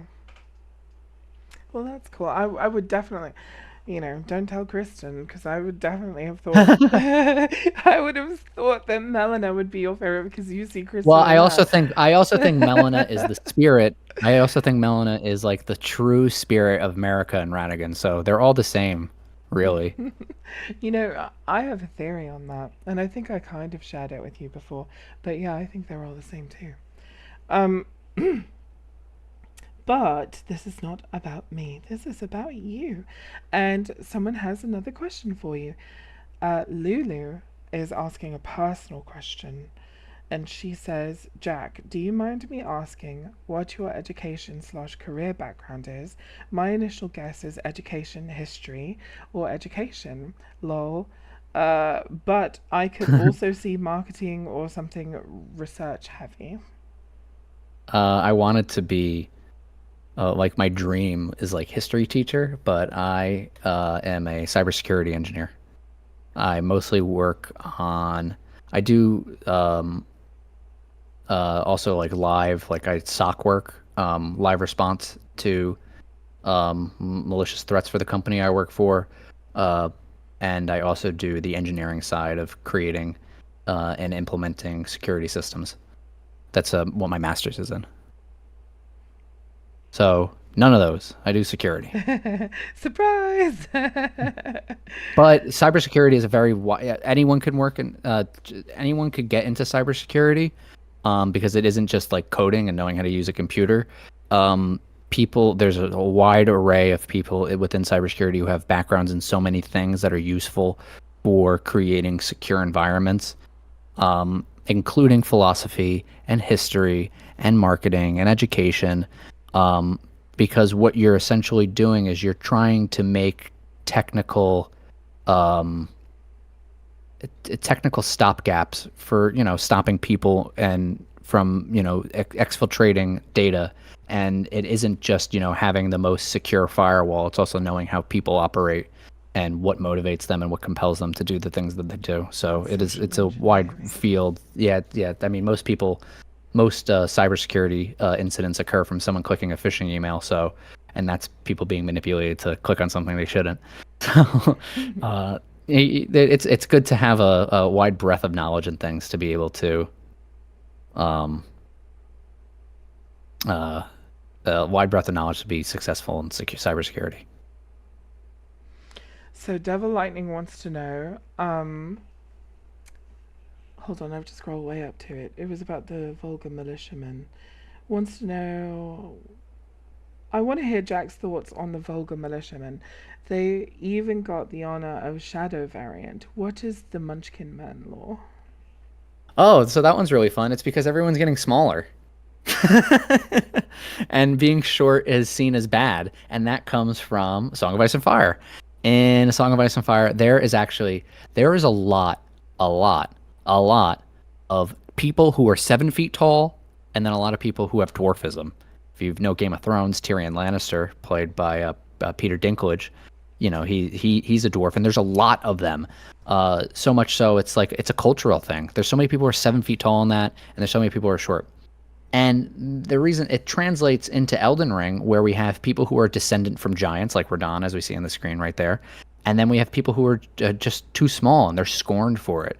We have items like I think it's the sword of Milos or spine of Milos from Dung Eater, which talks about a small giant. And it's just if you're too big in Elden Ring, it's bad, and if you're too small, it's bad. But people are just shrinking overall. And the Shadow Militiamen get some militiamen in the Vulgar Militiamen in the Land of Shadow um, get some new armor and some new I guess accommodations because they kind of all like are getting scorned. The society that is deeming short people to be bad has deemed them all to be bad. So there's kind of this camaraderie amongst misfits within Mesmer's army, especially since Mesmer's army is made from um, uh, depatriated, dispatriated. Is it dispatriated? Dispatriated. Nobles, people, dispatriated nobles who were kicked out of their houses, and criminals, and the short people, and Radigan or not Radigan, Mesmer himself with his snakes. So you see this camaraderie between all these people who have been scorned by Golden Order society, still working together to enact Golden Order society. But that I think that's why they kind of get their little comeuppance. But yeah, there is this. People don't like you to be short, and they don't like you to be big in Elden Ring. Don't be too big. You can be as big as Godfrey, but not as big as a fire giant. So Soda Bray asks, if there's an Elden Ring sequel, then what would you like to see in it? I would not like to see an Elden Ring sequel. Oof. Okay. I think Elden Ring is complete as it is. I don't think it needs any more or any less. I think we have everything we could want. If I wanted anything more from Elden Ring, and I'm going to thank Tyler for helping us craft this idea in the Discord, I would like to see something that takes place outside of the Lands Between with the lands of the Tarnished before the shattering happens in the Lands Between and their souls start going back. I would be interested in seeing what does their live and die. Yeah, what does how do their cultures evolve with the history, with this mythological history that is passed down to them from the Lands Between? Because we see things like Dialos from House Hoslow, which are seen as they're a noble family, and when you meet him, he's like, oh, noble family, someone your blood royalty doesn't seem to matter too much here because he's tarnished. And then at the very end of his quest line, when he dies, you can pick up a Newman rune from his corpse. So we have like this little tidbit that outside of the Lands Between, the type of grace that your family used to have before they were banished can way back when impacts what your royalty looks like. So I'd be interested in seeing what does the world look like outside of the Lands Between, and how did those cultures develop, and maybe like a storyline of Tarnished who before they arrived at the Lands Between, who they were before they got there, because that would be hopefully that wouldn't impact the Elden Ring proper, because Elden Ring covers the beginning of time to the end of time essentially, and it would give us an insight to things that enrich the world but don't give too much away about the main game.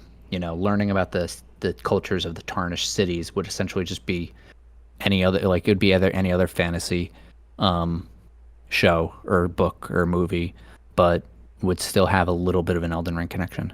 It's kind of like if you George R. R. Martin's Thousand Worlds series, which short stories he was writing in the 1970s and 1980s, are all short stories that take place in the same universe, but you don't know how they're connected exactly because it's all on different planets after 1,000 years after humans left space travel. So some of them take place with cultures that think the spaceships are churches, and some of them take place on people who are on spaceships and know kind of the history of what's going on, and you piece all those short stories together and it builds out your understanding of the universe, but it's never too clear looking at them individually.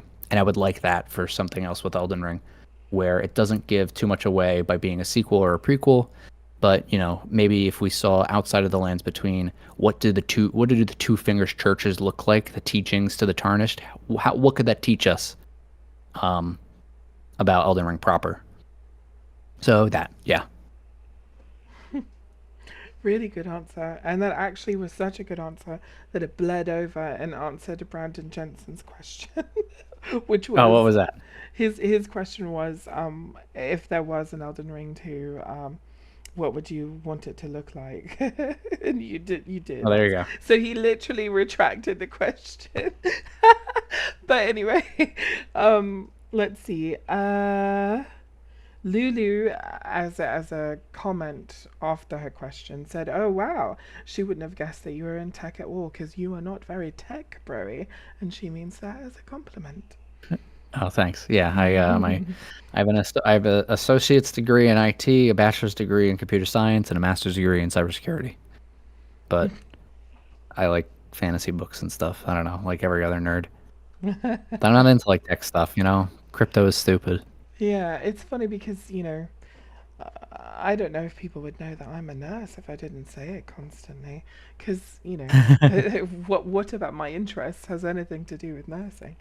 But but yeah. So Devil Lightning actually has one more question. One more. This is your last one. I'm just kidding. You've asked too many. Finger wagging. No. Devil Lightning wants to know. Actually, last question for real. Why do nobles have long necks? It's actually not just nobles. I noticed this as well. I see it in a lot of commoners as well. But Because anyway, oh yeah, she yeah. There's an says, answer to that. They're not they can't people can't die and they keep growing. well, the rest of her question actually gives you a bit of insight here into like something that I've thought about as well. She says, "Are they Onyx Lord descended? Nobody cares or says anything about it. I'm not going. No, I'm going crazy, staring at dudes like Gostock. Yeah, Well, no, so the law of regression tells you that all things yearn eternally to converge. If we look at a spiral, it goes from like 0 to 1 to 0 again. Everything tries to go back to the mean. So, are they descendants of Onyx Lords and Alabaster Lords? Yeah, I mean, life. I mean, there's scientific theories that life came from a meteorite, and we know that Onyx Lords and Alabaster Lords came or life that were born from a meteorite. And unlike Crystallians, Onyx Lords and Alabaster Lords bleed. So yeah, why not? They can evolve from that. I don't see why not. And actually, it would give us a insight into, I haven't thought about this before, but this actually kind of makes sense, that we have two separate groups of people. We have Onyx Lords and Alabaster Lords who Onyx Lords are um, from a golden hued meteorite. Alabaster Lords are from a blue silver or a blue white meteorite, which is associated with spirits and silver. But we also have the Newmen who come from outside the lands between and are already graced or graced with a red tinted, grace. They don't need essentially the Erd Tree of the lands between to have that grace. So we have two different evolutionary tracks of people. We have most likely those that come from the first impact onto the lands between, possibly the Onyx Lords and Alabaster Lords. And then we also have the Newmen who have their own cultural developments and genetic history that is separate to those on the lands between. And we don't know when they get integrated into the lands between society, if there's people living there or not. But they are far more advanced than anyone else because of it. So yeah, could Godstock be a secret Onyx Lord descendant? Well, everyone is essentially. All of yeah, humanity can trace its roots back to Africa. So yeah, but that's also one of the main things in George R. R. Martin's writing is that um, we're genetics. we're all so different, yet we're all the same. We're all Mm. people, Yeah, his stuff on and the the chimeras is awesome. Excuse me. What were you gonna say? Continue. I'm so sorry. It's something that's prevalent in secretly in A Song of Ice and Fire, but mostly in Thousand Worlds, where most of the aliens that people, like aliens and monsters that people run into, are actually genetically modified humans who were modified maybe thousands of years ago, and they don't know that that their descendants are the same. If you guys want to read a really great Thousand Worlds short story by George R. R. Martin, read In the House of the Worm, and you will see the progenitors of the Royal Revenants. You will see Silver versus Gold. You will see um, the Dung Eater. You will see what else is there. You'll see the Elden Ring kind of. Um, give you a hint. It's shaped like it's a theta. It's a golden theta. Oh wow. Um, so yeah, the this is a side tangent, but I have to tell somebody. I don't know how I'll put this in a video. Um, the Elden Ring is most likely one of George R. R. Martin's creations because what the Elden Ring does is it can control it controls the order of things. And in one of Miyazaki's favorite George R. R. Martin series, Tough Voyaging, it is we've talked about this before. Haviland Tuff gets control of a seed ship, which can change the whole ecology of a planet, and it's a seed ship. It says seeds. Um, it is also it originally was thought to be a plague star, but it's actually a spaceship, and its symbol is a golden theta, which is a circle with a little line in it. And when I see the golden theta, I just think like, oh, it kind of looks like the Elden Ring. So, yeah, that's that. Read In the House of the Worm. Yes, I highly recommend that one as well. I actually read that a really long time ago, and it was incredible. It was really, really, really, really, really, really good. But There's a lot of Elden Ring in there. I haven't reread it since I've played Elden Ring, so I didn't see all the like similarities like that. Oh, But there's also their god is the white worm, and it's a god of rot. yeah, It's so on the on the nose. nose, yeah. So Ghostwriter Gohan says, I hope this isn't too abstract, but I'd love to know if either of you have any ascribed value or meaning implicit to the cardinal directions in game northwest, east, south. I do not. I don't either, but you know, there is somebody There who probably is something there. there's somebody who I'm going to be interviewing soon. A friend who Jack and I both know. His name is Scott Chocolate, and he Oh, he's great. does. He very much does. And his so Ghostwriter, if you are interested in that and you really want to look into that, definitely tune in for the interview that I'm going to do with Scott Chocolate because he dives into that quite a lot. But moving on to the next question, Moonbath Gamer asks, "Hi, are those tubes in Meta Boss Room fingers? Also, what's the significance of what looks like sand in Inir Elim, as if all the water dried up? Is it just an old dusty place?" Dusty places aren't always old and dusty. Who's to say? We know. I mean, we know from the trailer that the divine there's very fleshy at the top of the divine gate.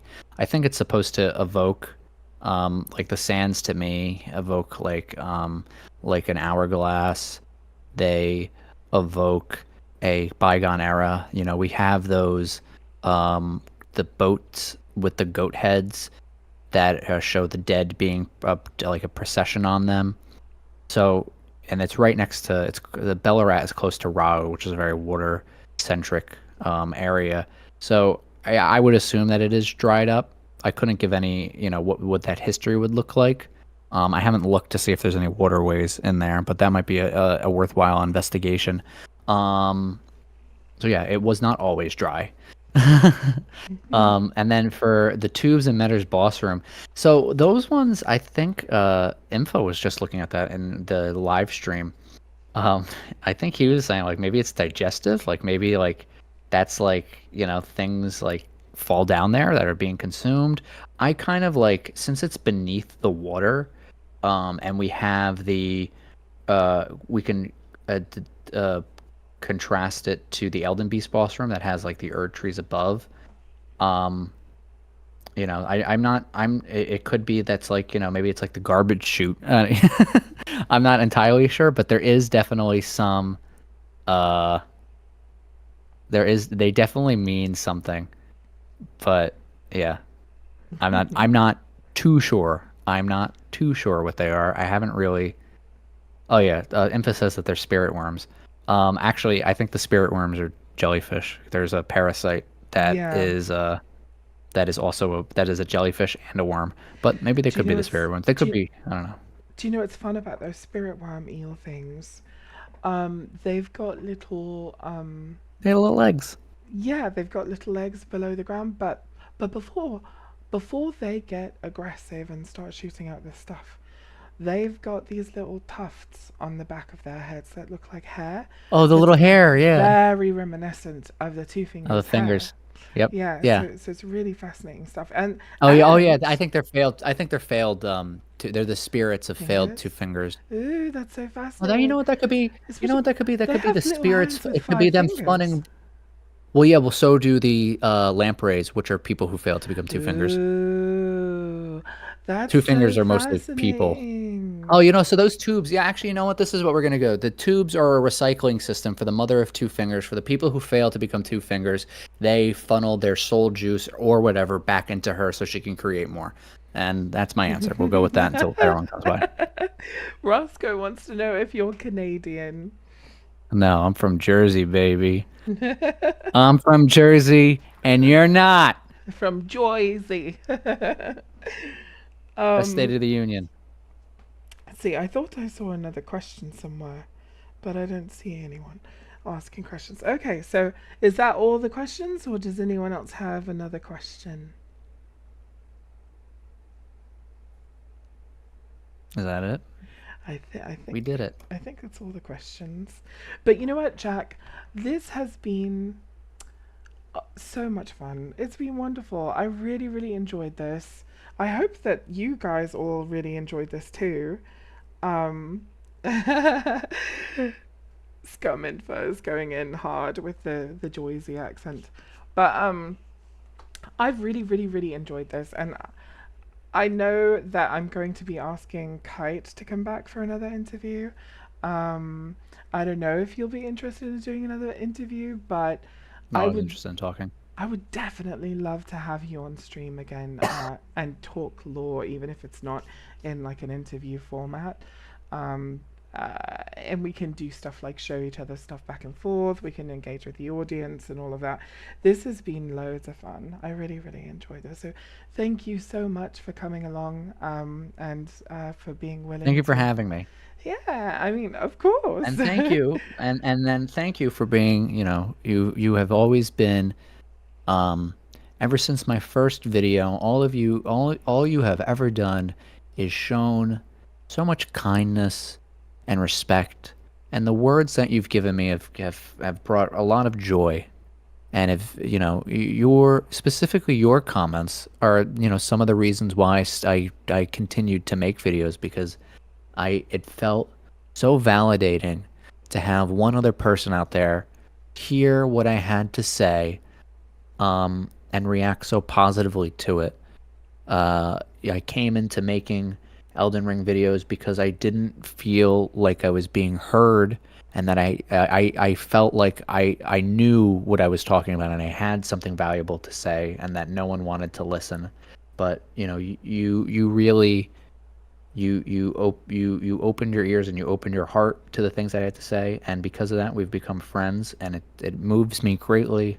And I'm very fortunate to be able to not just meet you, but so many great and wonderful people, just because I can share the love I have for a piece of art, and that love be returned in kind. So I want to thank you for being